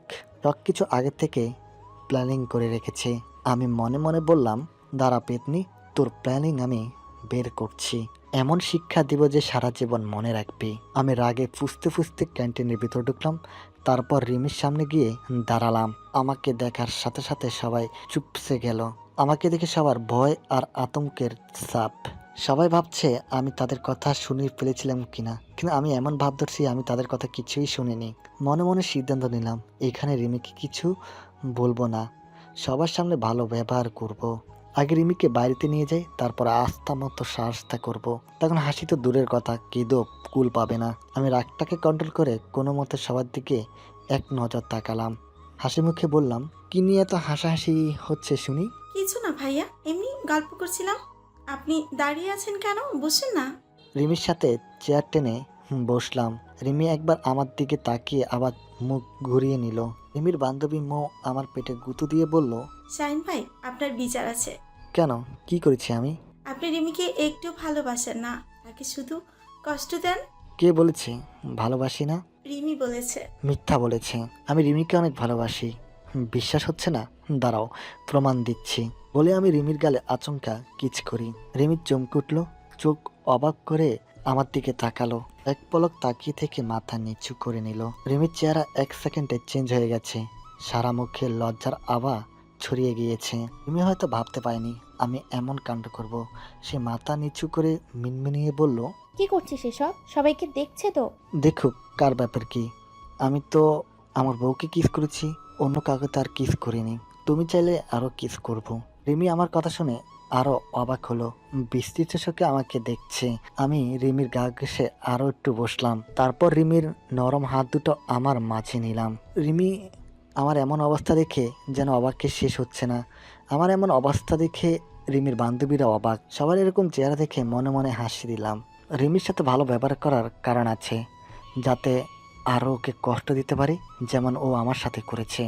আসলে মানুষকে খুশি করে কষ্ট দেওয়ার মজাই আলাদা, অন্যরকম একটা ফিলিংস কাজ করে। আমি রিমির বান্ধবীদের বললাম, তোমরা আড্ডা দাও, আমি রিমিকে নিয়ে যাচ্ছি। রিমির জন্য একটা সারপ্রাইজ আছে। তারপর রিমির হাত ধরে ওকে বাইরে নিয়ে এলাম। রিমি কোনো কথা বলল না, আমার হাত শক্ত করে আঁকড়ে ধরে আছে। হঠাৎ সে বলে উঠল, শাহিন, তুই ঠিক আছিস তো? আমার আবার কি হবে? আজ তোকে অন্যরকম লাগছে। রিমি হাসলো, আমিও একটু হাসলাম। রিমিকে নিয়ে বাইকের কাছে এলাম, তারপর বাইক স্টার্ট দিলাম। রিমি বাইকে উঠে বসলো, কিন্তু অন্য সময়ের মতো জড়িয়ে ধরলো না। আমি শান্ত গলায় বললাম, এভাবে বসেছিস কেন? আমাকে জড়িয়ে ধর, পড়ে যাবি তো। চোখে দড়িয়ে ধরলে তো তুই রাগ করিস। আর রাগ করবো না। তুই জড়িয়ে ধরবি না তো কে ধরবে? 10টা না 5টা না, একটা মাত্র বউ আমার। রিমি যেন এই কথাটা শোনার অপেক্ষা ছিল। সে খপ করে আমাকে জড়িয়ে ধরলো। আমার পিঠে আলতো করে ঠোঁট ছোঁয়ালো। মুচকি মুচকি হাসতে লাগলো রিমি। বুঝি মনে হচ্ছে রিমি আজ অনেক খুশি। রিমি ভাবছে আমি ওকে বউ মেলে মেনে নিয়েছি, কিন্তু বাড়িতে গিয়ে রিমির কী হাল করব সেটা শুধু আমি জানি। আমি তাড়াতাড়ি বাইক চালিয়ে বাড়ি এলাম। পুরো রাস্তায় রিমি আমাকে জড়িয়ে ধরেছিল। আমি রিমিকে বাধা দিইনি, শেষবারের মতো আমাকে জড়িয়ে ধরুক। বাড়ি ফিরে বাইক করে ঘরে এলাম। একটু পরে রিমিও ঘরে এলো। আমি ওকে আমার পাশে বসতে বললাম। রিমি চুপটি করে আমার গা ঘেঁষে বসলো। তারপর মিষ্টি গলায় বলল, আমাকে রে কি সারপ্রাইজ দিবি? অনেক বড় সারপ্রাইজ। কি সারপ্রাইজ? প্লিজ তাড়াতাড়ি বল। জানিস আজকে কার সাথে দেখা হয়েছিল? কার সাথে? শরীফের সাথে। আমার কথা শুনে রিমি চমকে উঠল। নিমিষেই রিমির হাসি মুখটা চুপসে গেল। রিমি বসা থেকে উঠে দাঁড়িয়ে আমতা আমতা করে বলল, কোন শরীফ? এত তাড়াতাড়ি ভুলে গেছিস? আরে তোর সাথে যার বিয়ে ঠিক হয়েছিল সেই শরীফ, যে তোকে বিয়ে না করে অন্য একটা মেয়েকে নিয়ে পালিয়ে গিয়েছিল। হ্যাঁ, তো কি হয়েছে? হঠাৎ শরীফের কথা বলছিস কেন? কারণ আছে। জানিস সেদিন শরীফ কোনো মেয়েকে নিয়ে পালায়নি। শরীফ আমাকে সব বলেছে। কি কি কি বলেছে তোকে? রিমি তোতাতে তোতাতে বলল, মুখ দিয়ে ভালোভাবে কথা বের হচ্ছে না। আমি বললাম, শরীফকে সেদিন কয়েকটা ছেলে কিডন্যাপ করেছিল। 10 দিন ধরে একটা রুমের মধ্যে আটকে রেখেছিল। অনেক মারধর করেছে বেচারাকে, কিন্তু শরীফ কিডন্যাপের নাম বলল না। নাম বলবে না কি মেরে ফেলবে। তবে আমি নিশ্চিত আমার পরিচিত কেউ শরীফকে কিডন্যাপ করেছে। শরীফ বলল সেখানে একটা মেয়েও নাকি ছিল, ঠিক তোর মতো দেখতে। রিমির মুখটা এবার আরো প্যাকাশে হয়ে গেল। গোলগাল মুখটা একদম বিশ্রী হয়ে গেছে, চোখে মুখে রাজ্যের ভয়। রিমির এমন ভয়ানক চেহারা দেখে আমার খুব হাসি পাচ্ছে। মনে মনে বললাম, কেবল তো শুরু, খেলা এখনো বাকি আছে। আমি বসা থেকে উঠে রিমির সামনে গিয়ে দাঁড়ালাম। রিমি জড়সড় হয়ে দাঁড়িয়ে আছে। খেয়াল করলাম রিমির ভয়ে শরীর থরথর করে কাঁপছে, তবু বুকে সাহস নিয়ে স্থির হয়ে আমার সামনে দাঁড়িয়ে আছে। আমি রিমির চোখে চোখ রেখে বললাম, আচ্ছা তুই শরীফকে কিডন্যাপ করিসনি তো? পাগল হয়ে গেছিস নাকি? কি যাতা বলে যাচ্ছিস? আমি শরীফকে কিডন্যাপ করবো কেন? তোর কি মনে হয় আমি তোর বন্ধুদের সাহায্যে শরীফকে কিডন্যাপ করে প্ল্যানিং করে বিয়ে করেছি? এক নিঃশ্বাসে কথাগুলো শেষ করলো রিমি। আমি এবার হেসে ফেললাম। না চাইতেও রিমি সত্যিটা বলে ফেলেছে। আমি হাসতে হাসতে বললাম, আমার বন্ধুরা যে শরীফকে কিডন্যাপ করেছে সেটা তো আমি বলিনি, তুই জানলি কি করে? মানে আমি আসলে... রিমি কি বলবে ভাবতে পারছে না। ভাবতে পারেনি সে ধরা পড়ে যাবে। উপায়ন্তর না পেয়ে রিমি কাঁদতে লাগলো। বিলাপ করে বলল, বিশ্বাস কর শাহিন, আমি শরীফকে কিডন্যাপ করিনি, আমার কোনো দোষ নেই। আমি রিমির কথা শুনে জোরে জোরে হাসতে লাগলাম। আমার হাসি দেখে রিমি আরো ঘাবড়ে গেল। সে কি করবে বুঝতে পারছে না। ভয়ে মুখটা একদম চুনোমুটি হয়ে গেল। শরীর থরথর করে কাঁপছে, হার্টবিট বেড়ে গেছে। আমি দূর থেকে রিমির বুকের দুপতরমনি শুনতে পাচ্ছি। আমি একটা শয়তানি হাসি দিয়ে রিমির দিকে আঘাতে লাগলাম। রিমি ভয় পেয়ে পিছাতে লাগলো। একসময় রিমির পিঠ দেওয়ালে লেগে গেল, আর পালানোর পথ নেই। আমি রিমিকে দেওয়ালের সাথে সর্বশক্তি দিয়ে চেপে ধরলাম। এক হাত দিয়ে গাল দুটোকে চেপে ধরে মুখটাকে আমার কাছাকাছি নিয়ে এলাম। অন্য হাত দিয়ে রিমির পেট চেপে ধরলাম। রিমি ব্যথা পেয়ে কাঁদতে লাগলো। আমার কোনো দয়া মায়া হলো না। ভিতরে পশুটা বেরিয়ে এসেছে আমার। আজকে রিমির রক্ষা নেই। আমি দাঁত কিরমির করে বললাম, আমার সাথে এমন করলি কেন? রিমি ভয়ে কিছু বলতে পারে না। ফেল ফেল করে আমার দিকে তাকিয়ে আছে, চোখ দিয়ে জল গড়িয়ে পড়ছে। রিমির চুপ থাকা দেখে মেজাজ পিঁপড়ে গেল। আমি আরও চিৎকার দিয়ে বললাম, চুপ করে আছিস কেন? বল, কেন এমন করলি? আমার জীবনটাকে তোর খেলনা মনে হয়? আমি কিচ্ছু করিনি, প্লিজ আমাকে ছেড়ে দে। তোর জন্য আমার জীবনটা নষ্ট হয়ে গেছে। এত সহজে তোকে ছেড়ে দিই কি করে বল? আমি কি করেছি? আমি নির্দোষ, আমার কথা বিশ্বাস কর। তোর মতো চালবাজ মেয়েকে বিশ্বাস করবো আমি? অসম্ভব, পৃথিবী উল্টে গেলেও না। বলে আচমকা রিমিকে চোয়ার মারলাম। রিমির মাথাটা আচমকা দেওয়ালের সাথে বাড়ি খেলো। রিমি ও মাগো করে ফ্লোরে বসে পড়লো। আমি রিমির চুলের মুঠো ধরে দাঁড় করালাম। খেয়াল করলাম রিমির কান দিয়ে রক্ত বের হচ্ছে। প্রচণ্ড ব্যথা পেয়েছে মনে হয়। আমি সেদিকে পাত্তা দিলাম না। রিমির চুলের মুঠি শক্ত করে ধরে রিমির মুখটা আমার মুখের কাছে এনে বললাম, কি ভেবেছিস আমি কিছু জানি না? শরীফ আমাকে সব বলেছে। তুই আর আমার বন্ধুরা মিলে শরীফকে কিডন্যাপ করেছিস। তারপর শরীফ পালিয়ে গেছে বলে মিথ্যে নাটক করে আমাকে বিয়ে করেছিস। সব মিথ্যা। তোর কোথাও একটা ভুল হচ্ছে। আমার ভুল হচ্ছে? একটু আগে ক্যান্টিনে তোদের সব কথা শুনেছি আমি। তুই নিজের মুখে সব স্বীকার করেছিস, এরপরও বলবি আমার সব ভুল হচ্ছে, পরও বলবি তুই কোনো ভুল করিসনি। রিমি আর কিছু না বলে ডুকরে কেঁদে উঠল। রিমির কান্না দেখে আমার রাগ আরও বেড়ে গেল। এই মেয়েটা কান্না করে সবার মন গলিয়ে দেয়, কিন্তু আমি আজকে গলছি না। একটা উচিত শিক্ষা দিয়ে ছাড়বো। আমি চোখ লাল করে রিমির দিকে তাকালাম। রিমি ভয়ে চমকে উঠল, চিৎকার করে মাকে ডাকতে যাবে, তার আগে আমি রিমির গলা টিপে ধরলাম। রিমি ছাড়া পাওয়ার অনেক চেষ্টা করছে, কিন্তু আমার শক্তির সাথে পেরে উঠছে না। অনেকক্ষণ আমার সাথে দর্শাদর্শি করলো।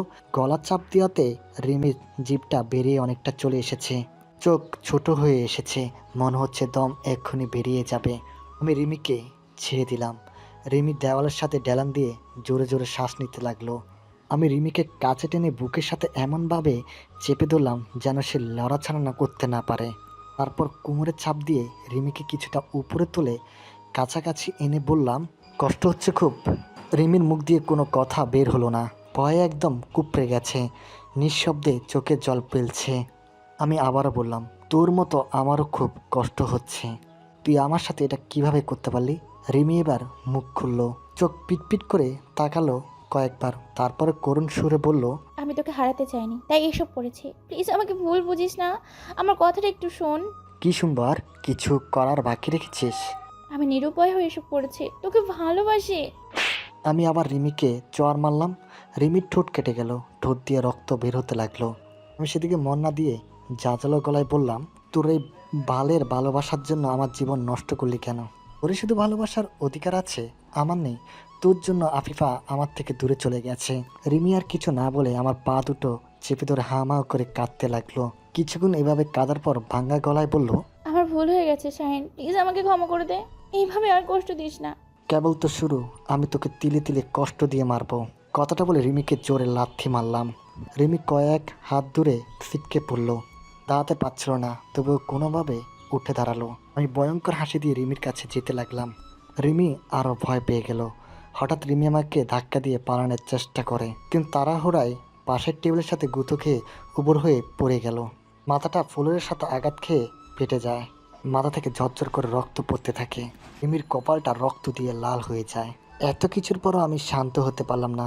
ভিতর থেকে আওয়াজ আসলো, শাহিন, রিমিকে আরও কষ্ট দে, ওকে শেষ করে দে। আমি রিমির কাছে গিয়ে ওকে টেনে তুললাম। রিমি আমাকে ধরে অনেক কষ্ট উঠে দাঁড়ালো। আমি রিমিকে টান দিয়ে আমার কাছে আনলাম। ওর হাতকে পিছনে ঘুরিয়ে শক্ত গলায় বললাম, কোথায় পালাচ্ছিস? হ্যাঁ, এত সহজে তোকে ছাড়ছি না। রিমি এবার চিৎকার করে মা বাবাকে ডাকতে লাগলো।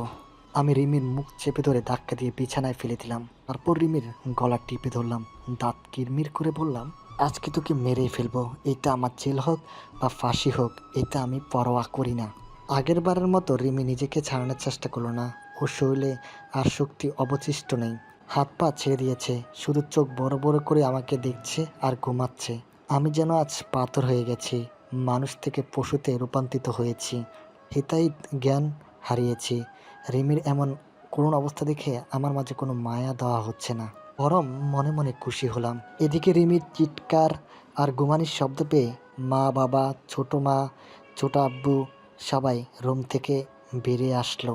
সে দেখে আমি রুমের গলা টিপে ধরে আসি। রিমির করুণ অবস্থা, ছোট আব্বু আমাকে ধাক্কা দিয়ে সরিয়ে দেয়, তারপর রিমিকে টেনে বুকে জড়িয়ে নিল। রিমির কপালে চুমু দিয়ে কান্নার সুরে বলল, মারে, তোর এই অবস্থা কেন? আব্বু, শাহিন আমাকে মেরে ফেলবে, প্লিজ আমাকে বাঁচাও, আমাকে মেরে ফেলবে আব্বু। ভাঙ্গা গলায় কথাগুলো বলে রিমি কাঁদতে লাগলো। ছোট আব্বু রিমিকে ছেড়ে দিয়ে জ্বরের বেগে আমার সামনে এসে দাঁড়ালো। আমাকে মারতে যাবে তার আগে আমি হাত ধরে ফেললাম। চোখ রাঙিয়ে বললাম, খবরদার গায়ে হাত তুলবে না, আমাকে না মেরে আগে নিজের মেয়েকে গিয়ে মেরো। ওর সাথে বিয়ে দিয়ে অনেক আগে আমাকে মেরে ফেলেছ, জ্যান্ত লাশ হয়ে বেঁচে আছি আমি। দোষ করে আবার আমাকে চোখ রাঙিয়ে কথা বলিস? এত সাহস হয়েছে তোর? রিমিকে মেরেছিস কেন? ওটা তোমার মেয়েকে জিজ্ঞেস করো। কপাল বলো যে ওকে মেরেছি, ওকে মেরে ফেলার ইচ্ছা ছিল আমার। কেন, কি করেছে রিমি? শরীফকে প্ল্যানিং করে কিডন্যাপ করে বিয়ে করেছে আমাকে। মিথ্যে কথা আব্বু, আমি কিচ্ছু করিনি। শাহিন আমার নামে মিথ্যা অপবাদ দিচ্ছে। কাতর গলায় বলে উঠল রিমি। আমার রাগে শরীর জ্বলে উঠল। এতগুলো মার খাওয়ার পরও রিমি শুধরালো না। আমি রাগে আগুন হয়ে পড়লাম। আমি মিথ্যা অপবাদ দিচ্ছি? কুত্তার বাচ্চা, ভুল করে এখন সাধু সাদা হচ্ছে। আজকে তোকে আমি মেরেই ফেলবো, আমার কি হয় হোক। বলে আমি রিমিকে আবার মারার জন্য ধরে গেলাম। রিমিকে মারতে যাব তার আগে বাবা এসে আমাকে আটকালো। শার্টের কলার চেপে ধরে ঠাস করে চর মেরে দিল আমার গালে। পর আগে গজগজ করে বলল, মেয়েটাকে সত্যি সত্যি মেরে ফেলবি নাকি? তোর মনে কি দয়া মায়া বলতে কিচ্ছু নেই? তাকিয়ে দেখ একবার কি অবস্থা করেছিস মেয়েটার। দোষ করেছে তাই মেরেছি, রিমি কি কি করেছে সেগুলো শুনলে তুমিও ওকে মেরবে। বলে আমি ছোট আব্বুর দিকে তাকালাম। ছোট আব্বু রাগে পুচ্ছে, আমাকে মারতে গিয়েও মারতে পারছে না। হয়তো রিমিকে বিয়ে করেছি তাই। অন্য সময় রিমিকে মারলে আমার অবস্থা খারাপ করে দেয়। আদরের মেয়ে বলে কথা। আমি ছোট আব্বুর দিকে তাকিয়ে বললাম, মেয়েকে শাসন করতে পারোনি, আদর দিয়ে দিয়ে মাথায় তুলে ফেলেছ। এমন মেয়েকে জন্মের সময় গলা টিপে মেরে ফেলা উচিত ছিল। নষ্টা মেয়ে কোথাকার। এবার ছোট মা আমাকে চর মারলো, চোখ পাকিয়ে বলল, আমার মেয়ে নষ্টা? কার সাথে নষ্টামি করেছে? সেটা তোমার মেয়েকে জিজ্ঞেস করো। ওর সাথে বিয়ে দিতে আমার জীবনটাকে নষ্ট করে ফেলেছ, এখন আমার নামে দোষ দিচ্ছ। আগে জানলে মরে গেলেও ওকে বিয়ে করতাম না। বলে বিশ্রী ভাষায় রিমিকে কয়েকটা গালি দিলাম। তারপর রাগে বাইর থেকে বের হয়ে এলাম। রিমিকে আর কিছু করতে পারলাম না, রাগ এখনো কমেনি। পরে ওকে দেখে নেব। এদিকে শাহিনের মা রিমির কাছে এগিয়ে এলো। রিমি বিছানায় মাথা নিচু করে ফুপিয়ে ফুপিয়ে কাঁদছে। সে মায়ের খেয়ে যতটা না কষ্ট পেয়েছে তার চেয়ে বেশি কষ্ট পেয়েছে শাহিনের খারাপ খারাপ কথা শুনে। লজ্জায় কারো দিকে তাকাতে পারছে না। রিমি চেয়েছিল শাহিন ও তার মধ্যে ঝামেলা যেন পরিবারের কেউ না জানে, কিন্তু আজ সব জেনে গেল। শাহিন রিমিকে নিয়ে কী ভাবে, আর এখনও ওকে মেনে নেয়নি। সবার কাছে রিমি ছোট হয়ে গেল। শাহিনের মা রিমির মাথায় আলতো করে হাত বুলাতে লাগলো। রিমি নিঃশব্দে কাঁদছে। কপালে ঠোঁটে রক্ত জমাট বেঁধে শক্ত হয়ে গিয়েছে। সেই সাথে চুলগুলো রক্তে মাখামাখি হয়ে আঠালো হয়ে গিয়েছে। ফ্লোরে পড়ে গিয়ে হাঁটুতে ব্যথা পেয়েছে আর ডান হাত কিছুটা ছিলে গিয়েছে। শরীরের বিভিন্ন জায়গায় নখের আঁচড়ের দাগ। সব কিছু মিলিয়ে রিমির অবস্থা বেগতিক। এত অত্যাচার মেয়েটি কিভাবে সহ্য করেছে আল্লাহ জানে। রিমির বাবা ফোন করে ডাক্তারকে তাড়াতাড়ি বাসায় আসতে বলল। রিমির মা রিমির কপালে রক্তগুলো মুছতে মুছতে বলল, ইস, কি মারটাই না মেরেছে জানোয়ারটা। মনে দয়া মায়া বলতে কিচ্ছুই নেই। এভাবে কেউ মারে? বাড়িতে খালি ফিরুক, মেরে পিঠের চামড়া তুলে দিব জানোয়ার একটা। খবরদার আমার স্বামীকে গালি দিবে না। শাহিন আমাকে মারুক কাটুক সেটা ওর ব্যাপার, তুমি ওকে গালি দেবার কে? রিমির কথা শুনে শাহিনের মা চমকে উঠল। অবাক হয়ে রিমির দিকে তাকিয়ে রইল কিছুক্ষণ। রিমি রাগে ফুঁসছে। শাহিনের মা বলল, আমি কে মানে? আমি শাহিনের মা। ছেলে দোষ করলে শাসন করব না? তোমাকে কিচ্ছু করতে হবে না, যা করার আমি করব। আমিও দেখি তোমার ছেলে আমাকে কত কষ্ট দিতে পারে। আমার নাম রিমি। কথাটা বলতে বলতে রিমির চোখ বেয়ে জল গড়িয়ে পড়ল। শাহিনের মা আর কিছু বলার সাহস পেল না। চুপ করে রিমির দিকে তাকিয়ে রইল। মনে মনে আফসোস করে বলল, রিমি আমার ছেলেটাকে কত ভালোবাসে, অথচ আমার পাগল ছেলেটা সেটা আজও বুঝলো না। আমি বাইর থেকে বের হয়ে সোজা বন্ধুদের কাছে গেলাম। ওদের সাথে শেষ বোঝাপড়াটা করে আসি। যাদেরকে নিজের ভাইয়ের আসনে বসিয়েছিলাম তারা কি করে আমার সাথে বিশ্বাসঘাতকতা করতে পারে। আজ একটা বিয়ে করেই ছাড়বো। আমি রাগে কাঁপতে কাঁপতে বন্ধুদের সামনে গিয়ে দাঁড়ালাম। সব বন্ধুরা একজোট হয়ে একসাথে আড্ডা দিচ্ছে। আমাকে দেখে আকাশ এগিয়ে এসে বলল, কি রে, কি খবর? আমি 7-5 না ভেবে আকাশকে 2টা চর মারলাম। আমার সব বন্ধুরা বকরে গেল। আকাশ গালে হাত দিয়ে আমার দিকে তাকিয়ে রইল। পাশে থেকে অনেক বলে উঠল, শাহিন, শাওনকে মারলি কেন? তোদেরকে আমার কাঁচা চিবিয়ে খেতে ইচ্ছে করছে। তোরা কেন আমার সাথে এমনটা করলি? তোদেরকে আমার নিজের ভাইয়ের মতো ভাবতাম। কি করেছি আমরা? শরীফকে কিডন্যাপ করে রিমির সাথে আমাকে বিয়ে দিলি কেন? আমার কথা শুনে সবাই চুপ হয়ে গেল। কেউ কোনো কথা বলছে না। সবার মুখ শুকিয়ে গেছে। এবার আমি ধমক দিয়ে বললাম, কথা বলছিস না কেন? শরীফ আমাকে সব বলেছে, রিমিও সব স্বীকার করে নিয়েছে। এখন তোদের পালা। আমরা এসব শুধু তোর জন্য করেছি। আমার জন্য মানে? রিমি তোকে অনেক ভালোবাসে, কিন্তু ভয়ে বলতে পারিনি। রিমির বিয়ের আগের দিন রিমি আমাদের কাছে এসে খুব কান্নাকাটি করে। রিমি তোকে ছাড়া বাঁচবে না, অন্য কারোর সাথে বিয়ে হলে আত্মহত্যা করবে। তাই আমরা রিমির কথায় শরীফকে কিডন্যাপ করে তোর সাথে বিয়ের ব্যবস্থা করি। তাছাড়া আমরাও মনে মনে চেয়েছিলাম রিমির সাথে তোর বিয়েটা হোক। বিশ্বাস কর দোস্ত, আমরা তোর খারাপ চাইনি, তোর ভালোর জন্যই করেছি। যাতে তুই সারা জীবন রিমির সাথে সুখে থাকিস। আমার ভালো চাইলে কখনো এসব করতি না। তোদের মতো বন্ধু থাকার থেকে শত্রু থাকা অনেক ভালো, কারণ শত্রুরা সামনে থেকে আঘাত করে, তোদের মতো পিছন থেকে না। যাই হোক, তোদেরকে এতদিন ভাই বলে মেনে এসেছি, তাই কিছু বললাম না। ভাবিস না, তোদেরকে ক্ষমা করে দিয়েছি, তোরা সারা জীবন আমার কাছে অপরাধী হয়ে থাকবি। কথাগুলো বলে আমি হাঁটা দিলাম। পিছন থেকে আমাকে অনেক ডাকলো, কিন্তু আমি পাত্তা দিলাম না। সব মেনে নেওয়া যায়, কিন্তু কাছের মানুষ যখন বিশ্বাসঘাতকতা করে সেটা মেনে নেওয়া যায় না। আমি বাড়ি আসতে আসতে প্রায় সন্ধ্যা হয়ে গেল। দূরের মসজিদ থেকে আজান ভেসে আসছে। আমি ঘরে ঢুকে দেখি রিমির অবস্থা সাংঘাতিক, মরা মরা অবস্থা। ঠিকভাবে কথা বলতে পারছে না। সবাই রিমিকে ঘিরে বসে আছে। ডাক্তার রিমির চিকিৎসা করছে। মনে হয় রিমি আর বাঁচবে না। আমি ঘরে ঢুকে সোফার উপরে বসলাম, আর চোখে রিমির দিকে তাকালাম একবার। রিমির সারা মুখ ফুলে গেছে, ফর্সা মুখটা লালচে ভাব হয়ে গেছে। রিমির শরীর থেকে অনেক রক্ত বের হয়ে গেছে, যার কারণে শরীরটা একদম প্যাকাশে হয়ে গেছে। রিমির সাথে চোখাচোখি হতেই আমি দৃষ্টি সরিয়ে নিলাম। রিমি আমার দিকে অশ্রুমাখা চোখে তাকিয়ে রইল। ডাক্তার ক্ষত পরিষ্কার করতে করতে বললেন, ওনার এই অবস্থা কি করে হলো? দেখে তো মনে হচ্ছে কেউ ওনাকে খুব বাজেভাবে মেরেছে। কে মেরেছে ওনাকে? ডাক্তারের কথা শুনে সবাই আমার দিকে আর চোখে তাকালো। ডাক্তার বুঝে ফেলল আমি রিমিকে মেরেছি। তিনি চোখ দুটো বড় বড় করে বললেন, আপনি ওনাকে মেরেছেন? আমি কিছু না বলে মাথা নিচু করে রইলাম। আমার নীরবতাকে সম্পত্তি ভেবে নিলেন ডাক্তার। তিনি এবার ধমক দিয়ে বললেন, এত নির্দয়ভাবে কেউ কাউকে মারে? আর একটু হলে তো বেচারি মরেই যেত। কথাটা বলে তিনি রিমির দিকে তাকালেন। আমাকে ইশারা করে তিনি বললেন, ছেলেটা কি হয় আপনার? আমার স্বামী। অস্পষ্ট গলায় বলল রিমি। ডাক্তার আমার দিকে কিছুক্ষণ তাকিয়ে রইলেন। হয়তো ভাবছে ছেলেটা মানুষ নাকি পশু, স্ত্রীকে এমন নির্দয়ভাবে মারে কিভাবে। ভেবেছিলাম ডাক্তার রাগারাগি করবেন, কিন্তু উনি আর কিছু বললেন না। পারিবারিক বিষয়ে নাক গলানো ঠিক হবে না বলে হয়তো উনি থেমে গেলেন। তারপরও বিড়বিড় করে কিছু একটা বলে রিমির ক্ষত স্থানে ব্যান্ডেজ করতে লাগলেন। রিমির কপালটা অনেক কেটে গেছে, মাথার পিছনেও আঘাত পেয়েছে। ডাক্তার ক্ষত স্থানে ব্যান্ডেজ করে ওষুধ লাগিয়ে দিলেন। রিমি ব্যথায় কাতরাচ্ছে, ব্যান্ডেজ করার সময় বারবার কেঁপে উঠছে। ডাক্তার ব্যান্ডেজ করা শেষে আমার সামনে এসে দাঁড়ালেন। কিছুক্ষণ আমার দিকে তাকিয়ে রইলেন, তারপর আমার দিকে একটা কাগজ বাড়িয়ে দিয়ে বললেন, এই ঔষধগুলো এনে আপনার স্ত্রীকে খাওয়াবেন।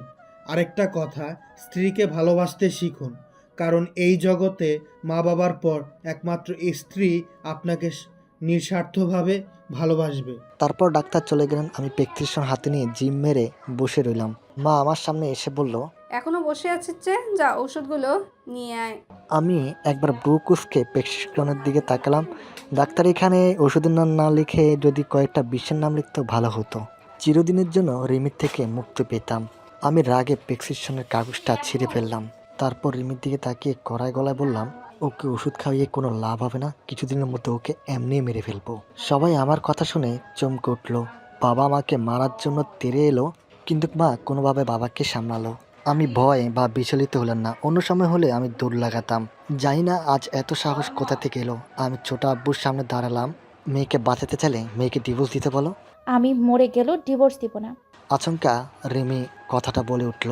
আমি অগ্নিদৃষ্টিতে রিমির প্রাণে তাকালাম। দাঁত কিরমির করে শক্ত গলায় বললাম, তোকে মারার ব্যবস্থাই আমি করছি, জাস্ট কয়েকটা দিন ওয়েট কর। তারপর আমি ওখান থেকে চলে আসলাম। রিমি ফুপিয়ে ফুপিয়ে কাঁদতে লাগলো। শাহিনের মা রিমিকে বুকে জড়িয়ে নিয়ে সান্ত্বনা দিচ্ছে। রিমি কাঁদতে কাঁদতে শাহিনের মাকে বলল, তোমার ছেলে এত বাসান কেন? আমাকে কি একটুও ভালোবাসা যায় না? আমি কি এতটাই খারাপ মেয়ে? রিমির কথা শুনে শাহিনের মা কি কথা বলবে ভেবে পায় না। তার চোখেও পানি চলে আসে। বাইরে এসে কিছুক্ষণ ঘোরাফেরি করলাম, কোনোভাবে শান্তি পাচ্ছি না। মনের ভিতর শুধু খোঁজখোঁজ করছে।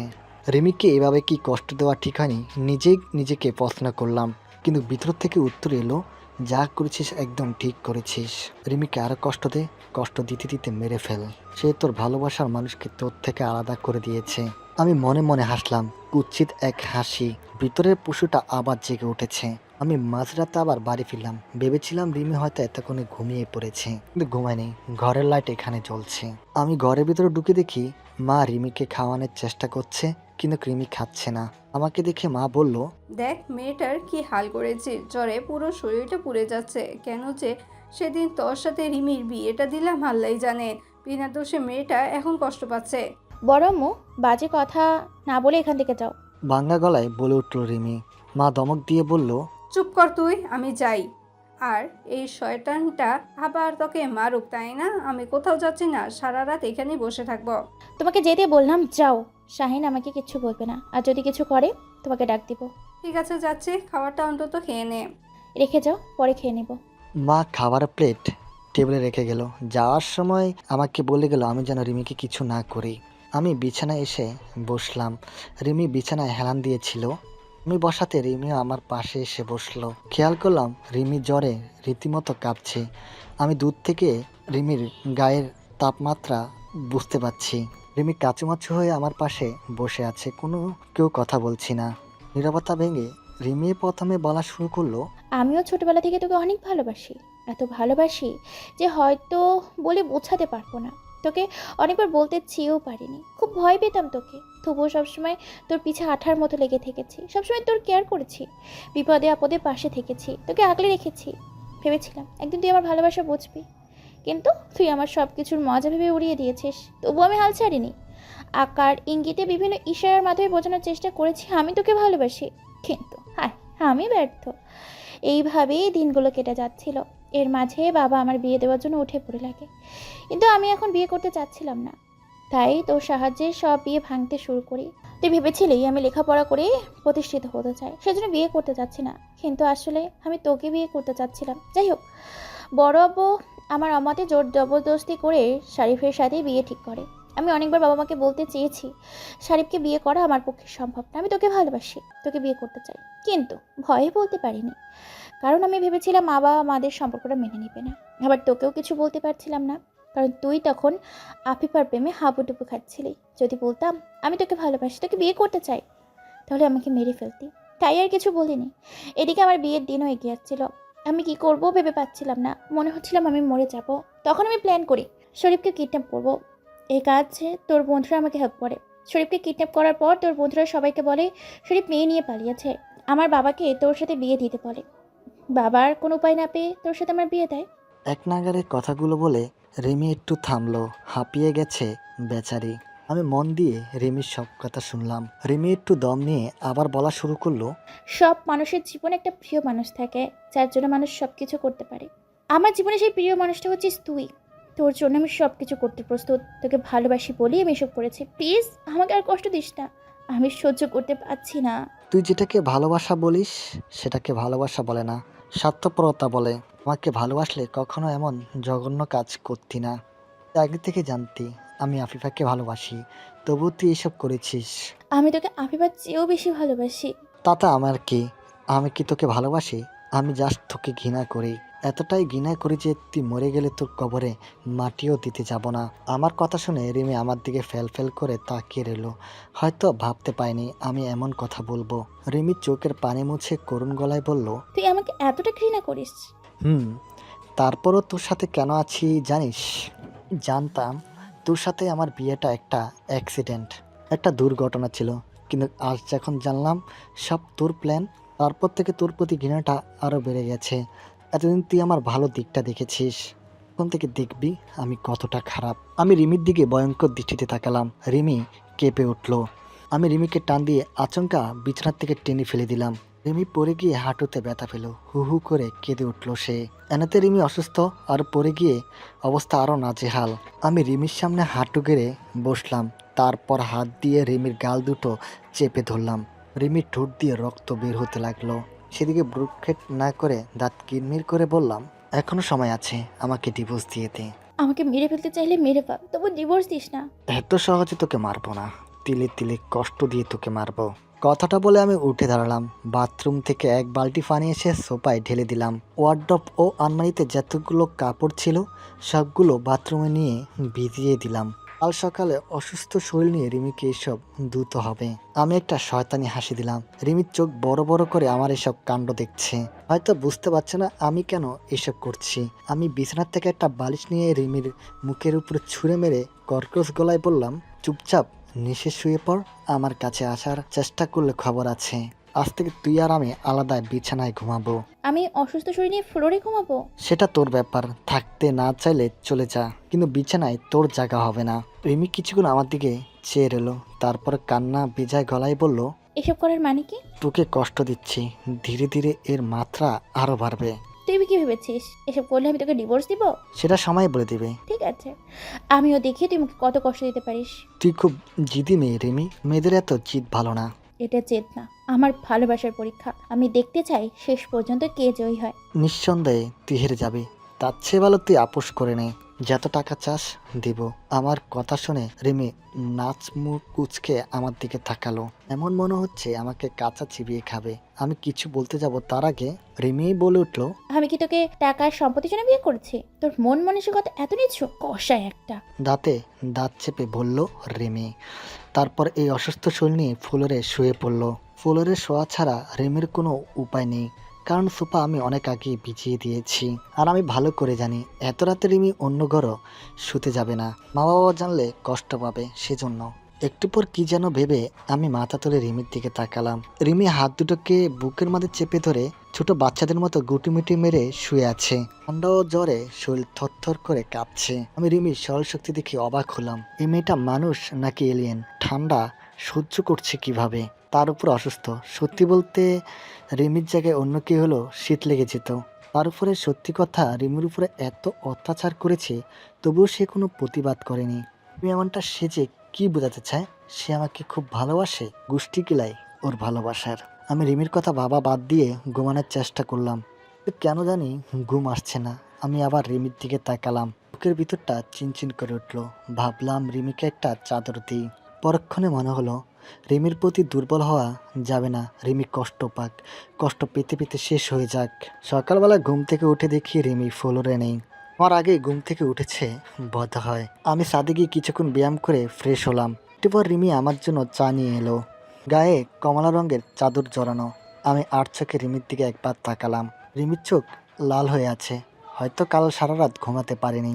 রিমির চায়ের কাপ আমার হাতে দিতে আমি গরম চা রিমির হাতের মধ্যে ফেলে দিলাম। রিমি চিৎকার দিয়ে উঠলো, দৌড়ে ওয়াশরুমে চলে গেল। আমি দাঁত বের করে হাসতে লাগলাম।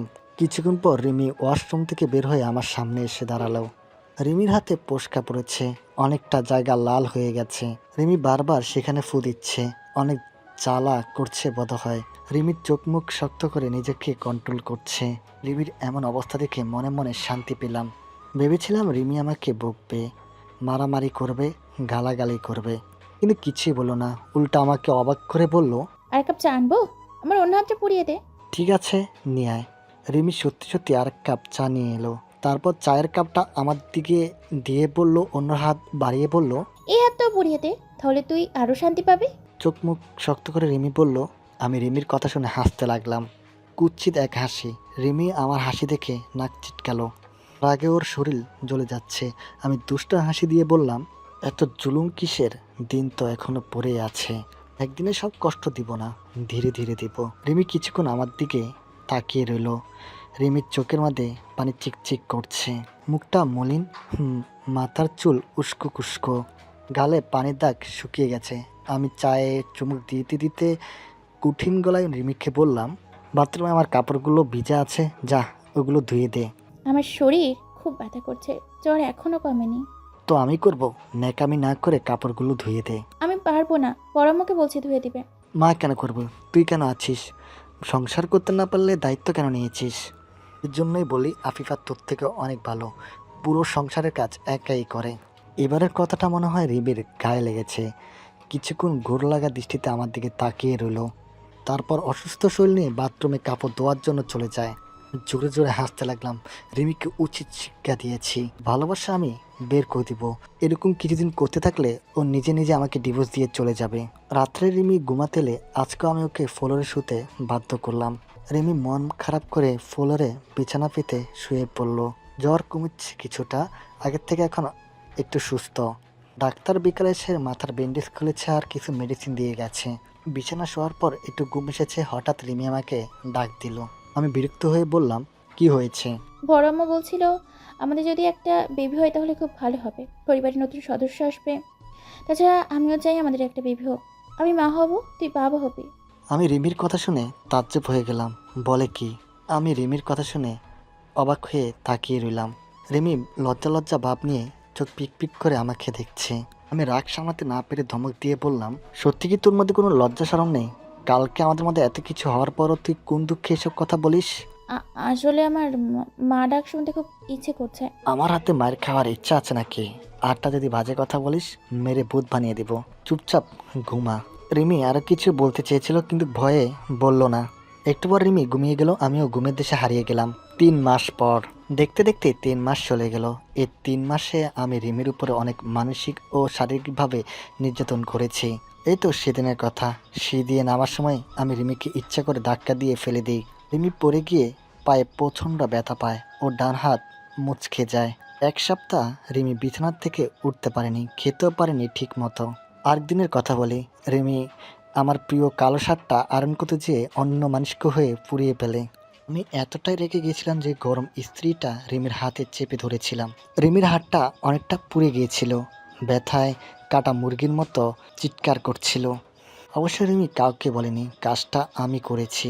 সবাইকে বলেছে রান্না করার সময় গরম তেল এসে হাতে পড়েছে। এভাবে আমি অনেক রিমির উপর অত্যাচার করেছি, যা বলে শেষ করা যাবে না। এই কদিনে রিমিকে এমন অবস্থা করেছি যে হুট করে ওকে কেউ দেখলে আটকে উঠবে। পা শরীরে আঘাতের চিহ্ন, আঘাতগুলো কালচে হয়ে ফুটে উঠেছে। রিমির চেহারার দিকে একদমও তাকানো যায় না, শুকিয়ে কাঠ হয়ে গিয়েছে। চোখের নিচে কালি পড়ে গেছে। এই 3 মাসেও আমারও অনেক পরিবর্তন এসেছে। আমি একদম খিটখিটে মেজাজের হয়ে গেছি, অল্পতে রেগে যাই, সবার সাথে রাগারাগি করি। আজকাল আয়নাতে নিজেকে দেখলে নিজেকেই চিনতে পারি না। আমার ভিতরের পশুটাকে এখন স্পষ্ট দেখতে পাই। কতটা পাষাণ হয়ে গেছে আমি, একদম জঘন্য মানুষ। আর রিমির কথা কি বলবো, একদম শুকছে গেছে। আর ওর ভিতরে সে আগের মতো চঞ্চল স্বভাবটা আর নেই। নিজেকে গুটিয়ে নিয়েছে, ঠিকভাবে কথা বলে না, খাওয়া দাওয়া করে না, ঘুমায় না। মাঝরাতে হঠাৎ হামাও করে কেঁদে ওঠে। সারাদিন কি যেন ভাবে। আমি রিমিকে হাসতে কবে দেখেছি মনে নেই। যে মেয়েটার মুখে সবসময় মিষ্টি হাসি লেগে থাকতো, সে মেয়েটার মুখে হাসি কোথায় চলে গেছে বুঝতে পারছি না। সব হয়েছে আমার জন্য। রিমির উপরে এত অত্যাচার করার কারণে আজকে রিমির এই অবস্থা। আমি কথায় কথায় রিমির গায়ে হাত তুলি, ইচ্ছা মতন ওকে মারি।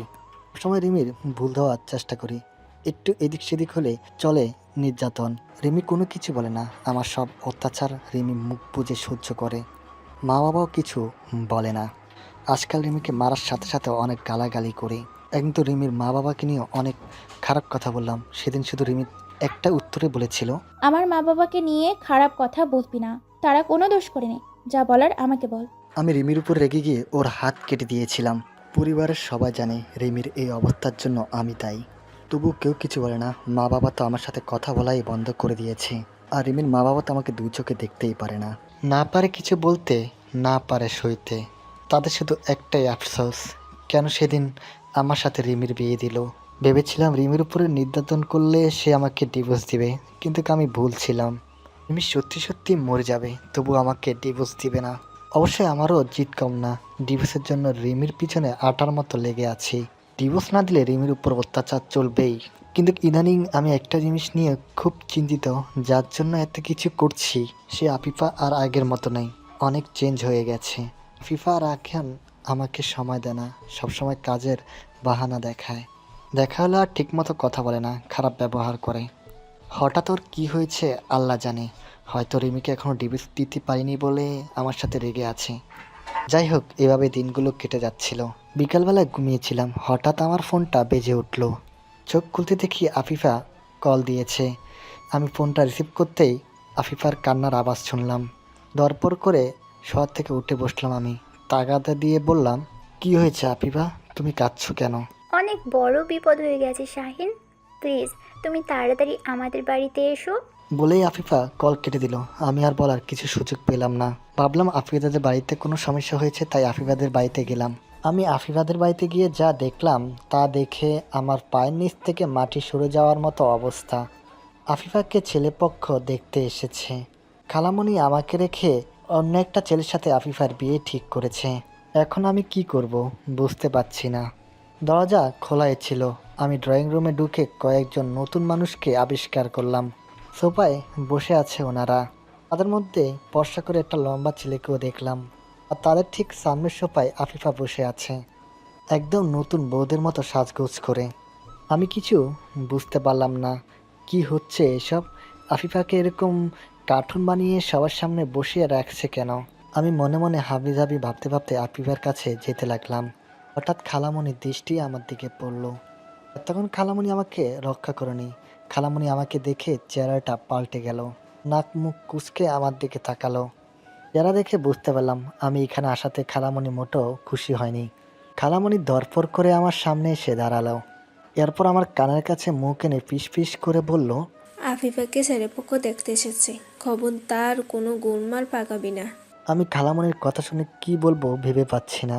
মনে হলো আমার পায়ের তলার থেকে মাটি সরে গেছে, হাত পা ঠান্ডা হয়ে যাচ্ছে। খালামণি অন্য একটা ছেলের সাথে আফিফার বিয়ে দিবে, সেটা শুনতেই আমার মাথা গরম হয়ে যাচ্ছে। খালামণি আমার সাথে এটা কীভাবে করতে পারলো? আমি হতভম্ব হয়ে পাথরের মতো দাঁড়িয়ে রইলাম। মুখের ভাষা অনেক আগে হারিয়ে ফেলেছি, চোখের মাঝে টপ টপ করে পানি ঝরছে। ছেলের মায়ের আফিফাকে পছন্দ হয়েছে, ছেলে লজ্জায় কিছু বলছে না। সচরাচর এমন পরিস্থিতিতে মেয়েরা লজ্জা পায়, আজকে মেয়ের বদলে ছেলে লজ্জা পাচ্ছে। যাই হোক, ছেলেপক্ষ আগামী সপ্তাহে আফিফাকে আংটি পরাতে আসবে। এদিনই বিয়ের ফাইনাল কথাবার্তা হবে। যেহেতু সবাইকে আফিফাকে পছন্দ হয়েছে, তাই তাড়াতাড়ি বিয়ের কাজটা সারে ফেলতে চান তারা। এরপর কিছুক্ষণ খোঁজগল্প করার পর হালকা নাস্তা খেয়ে তারা চলে গেলেন। আমি এখনও ঠায় দাঁড়িয়ে আছি। আফিফা সোফায় বসে ছলছল চোখে আমাকে দেখছে। হঠাৎ সে চিৎকার করে বলে উঠল, সব কিছু তোমার জন্য হয়েছে, তোমার জন্যই এখন আমাকে অন্য একটা ছেলেকে বিয়ে করতে হবে। আমি আবার কি করলাম? তুমি যদি রিমিকে ডিভোর্স দিতে, তাহলে মা কি আমাকে অন্য কোথাও বিয়ে দিতে চাইতো? সব কিছু তোমার জন্য হয়েছে, এসবের জন্য একমাত্র তুমিই দায়ী। তোমাকে ভালোবেসে জীবনের সবচেয়ে বড় ভুলটা করে ফেলেছি আমি। আফিফার কথা শুনে মাথা নিচু করে নিলাম। চোখ বেয়ে অশ্রু ঘুরিয়ে পড়ছে। আমি চোখের পানি মুছে ধীর পায়ে আফিফের পাশে গিয়ে বসলাম। ঠিক সামনে পায়ের উপর পা তুলে খালামণি বসে আছে, মুখে মিষ্টি পান। খালামণি পান চিবাচ্ছে আর মুচকি মুচকি হাসছে। আমার বুকটা আচমকা কেঁপে উঠল। খালামণির এই হাসির পিছনে নিশ্চয়ই কোনো কাহিনী আছে। আমি কিছু বলার আগেই খালামণি বলে উঠল, কিছুদিন পর আফিফার বিয়ে, আমার তো কোনো ছেলে পেরে নেই, তাই তোকেই আফিফার বিয়ের দায়িত্ব নিতে হবে। আমি খালামণির কথা শুনে তক্তা খেয়ে ফেললাম। বুকের ভিতরে থপ করে উঠল। এমন মনে হচ্ছে কি যেন আমার কলিজাটা ছিঁড়ে ফেলার চেষ্টা করছে। আমি নিজেকে সামনে নিয়ে কান্না মাখায় গলায় বললাম, এসব কি হচ্ছে খালামণি? তুমি আফিফার বিয়ে অন্য কোথাও দিতে পারো না? কেন, অন্য কোথাও বিয়ে দিলে কি করবি? তোর জন্য আমার মেয়েটা সারা জীবন অপেক্ষা করবে নাকি? আফিফার এতটাও বোকা না। আমি দুমদাম করে আফিফার বিয়ে ওই ছেলের সাথেই দেব। আমি এবার হাঁটু গেড়ে খালামণির সামনে গিয়ে বসলাম। তারপর হাত জোর করে বললাম, তুমি এমনটা করো না খালামণি, প্লিজ বিয়েটা ক্যান্সেল করে দাও। বিয়ে ক্যান্সেল করার কোনো প্রশ্নই ওঠে না। ছেড়ে কি করে জানিস? সরকারি চাকরি করে। আর তোর তো কোনো যোগ্যতা নেই। তোর সাথে আফিফের বিয়ে দিলে কাজ করার বদলে সারা জীবন ওর টাকায় বসে বসে খাবি। তুমি বললে আমি কাল থেকে চাকরি খোঁজা শুরু করে দিব। যা বলবে তাই করব, তবু আফিফার বিয়ে অন্য কোথাও দিও না। আমি মরে যাব তাহলে। আমি ওকে সুখে রাখার জন্য সব কিছু করতে রাজি আছি। তাই নাকি? খালামণি, আমাকে প্লিজ বিশ্বাস করো। ঠিক আছে, বিশ্বাস করলাম। চাকরি বাকরির হিসাব বাদ, তোকে আমি একটা সত্য দিয়েছিলাম, মনে আছে? 3 মাসের মধ্যে রিমিকে ডিভোর্স দিতে বলেছিলাম, কিন্তু 3 মাসের জায়গায় 4 মাস পেরিয়ে গেছে, এখনও ডিভোর্স দিতে পারলি না। উল্টো আমার মেয়েকে প্রতিনিয়ত মিথ্যা আশ্বাস দিয়ে যাচ্ছিস। আমি চেষ্টা করছি তো খালামণি। সমস্যা নেই, চেষ্টা করতে থাক। ততদিনে আফিফা ছেড়ে মেয়ের মামা হয়ে যাবে। এসব কি বলছো খালামণি? তুমি এমনটা করতে পারো না। আমি এমনটাই করব, তোর জন্য আমার মেয়েকে আর কষ্ট পেতে দেব না। আমি আফিফাকে ভালোবাসি খালামণি। শুধু ভালোবাসা দিয়ে জীবন চলে না শাহিন। আমি তোকে আগেও বলেছি, এখনো বলছি, আমার মেয়ে সতীনের ঘর করবে না। তুই রিমিকে জীবন দিয়ে সম্মানের সাথে আফিফাকে বিয়ে করে গড়ে তুল। ঠিক আছে খালামণি, তুমি খালি আমাকে 1 মাস সময় দাও, আমি সব ঠিক করে দেব। 1 মাস না, তোকে আমি 2 দিনের সময় দিলাম। কি বললে? মাত্র 2 দিনের মধ্যে আমি কিভাবে রিমিকে ডিভোর্স দিব? সেটা তোর মাথা ব্যথা। আর না পারলে এক্ষুনি বলে দে, শুধু শুধু আমার সময় নষ্ট করিস না। আমি পারবো খালামণি। পারলে ভালো, না পারলে আফিফার বিয়ের দেখার জন্য তৈরি থাকিস। কথাটা বলে খালামণি চলে গেল। আমি আফিফার পাশে গিয়ে বসলাম, মাথায় রাজ্যের চিন্তা। দুদিনের মধ্যে আমি এত কিছু করব কি করে? 3 মাস ধরে আমি ডিভোর্সের জন্য পিছনে পড়ে আছি, ও রাজি করাতে পারিনি, তাহলে মাত্র 2 দিনে কিভাবে রাজি করাবো? আমার মাথা কাজ করছে না, কি করব ভেবে পাচ্ছি না। আফিফা আমার মাথা হাত বুলিয়ে বলল, তুমি তো জানো মা খুব জেদি, যা বলবে তাই করবে। আর আমিও মার মতে কিছু করতে পারবো না। আমাকে নিজের করে পেতে চাইলে রিমিকে ডিভোর্স দিতেই হবে। আমি কিছু না বলে উঠে দাঁড়ালাম, চলে যাব পা বাড়ালাম। এখন পিছন থেকে আফিফা আবার বলে উঠল, যদি তুমি ছাড়া অন্য কারোর সাথে আমার বিয়ে হয় তাহলে আমার লাশের খাটিয়া কাঁধে নেওয়ার জন্য প্রস্তুত থেকো। খুব শীঘ্রই সেদিনটা আসতে চলেছে। আমি আফিফার কথা শুনে চোখ বড় বড় করে আমি ওর দিকে তাকালাম। আফিফা নিঃশব্দ কান্না করছে। আমার খুব মায়া হলো। এটা আমাকে কত ভালোবাসে, অথচ আমি তাকে কিছুই দিতে পারিনি, শুধু কষ্টে দিয়ে গেলাম। নিজেকে বড্ড অপরাধী মনে হচ্ছে। আমি আফিফার কাছে গিয়ে ওর চোখের পানি মুছে দিলাম, তারপর শক্ত করে বুকের মাঝে জড়িয়ে রইলাম কিছুক্ষণ। সিদ্ধান্ত নিলাম আফিফাকে আর কাঁদতে দিব না, যে করে হোক ওর মুখে হাসি ফুটাবো। আফিফার কপালে আলতো চুমু দিয়ে বললাম, খবরদার ওসব অলক্ষণী কথা মুখে আনবে না। আমি থাকতে তোমার কিছুই হবে না, তুমি শুধু আমার। বলে আমি আফিফাকে ছেড়ে দিলাম। আফিফা মায়া ভরা চোখে আমাকে দেখছে। আমি আর সেখানে দাঁড়ালাম না। আফিফার সামনে দাঁড়ানোর মতো সাহস আর আমার নেই। সেখান থেকে চলে এলাম। পুরো বিকাল মন খারাপ করে নদীর পাশে কাটালাম। মাথায় শুধু একটাই চিন্তা ঘুরপাক খাচ্ছে, রিমিকে কিভাবে ডিভোর্সের জন্য রাজি করাবো। রিমির তো জিত কম না, এতদিনে যাকে রাজি করাতে পারেনি, এই 2 দিনে রাজি করানো অসম্ভব। এখন আমার বুক ফেটে কান্না আসছে, চিৎকার করে কাঁদতে ইচ্ছা করছে। রিমির জন্য আমার জীবনটা শেষ হয়ে গেল। ভাবলাম শেষবারের মতো একটা শেষ চেষ্টা করে দেখি। সন্ধ্যার পর আমি বাড়ি ফিরলাম। কলিং বেল বাজানোর সাথে সাথে রিমি দরজা খুললো। আমাকে দেখে বুবান বোলানো এক চিলতে হাসি উপহার দিল। রিমির দিকে খেয়াল করে দেখলাম আজকে খুব সুন্দর করে সে সাজগোজ করেছে, একদম আমার মনের মতো। রিমির পরনে কালো রঙের সুতির শাড়ি, কবজি পর্যন্ত কালো রঙের ব্লাউজে ঢাকা, কপালে কালো টিপ, চোখে গাঢ় কাজল, মেঘে বরং খোলা কেশ।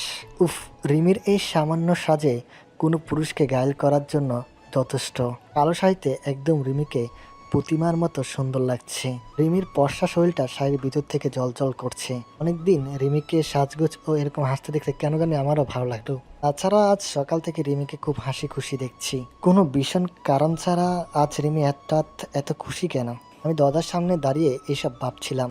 রিমি সামান্য কোমর দুলিয়ে এদিকে সেদিকে উকি দুকি দিয়ে পিছনে কিছু আছে কি না ব্রণ আছে বললাম, কি হয়েছে?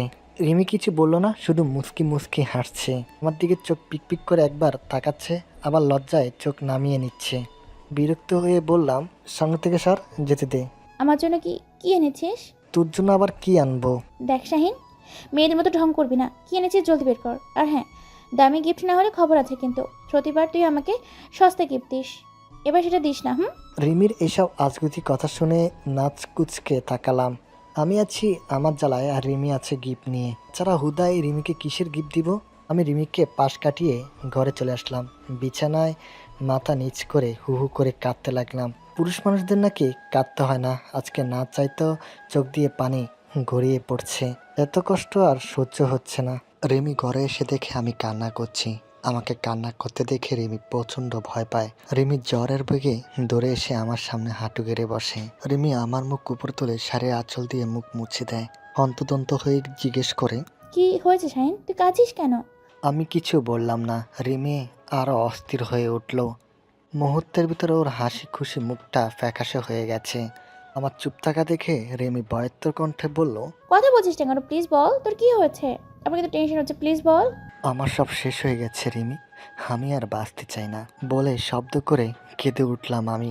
রিমি গাবড়ে গেল, কাপা কাপা হাতে বারবার আমার চোখের পানি মুছে দিচ্ছে। খেয়াল করলাম ভয়ে রিমির শরীর ঘেমে একাকার হয়ে গেছে।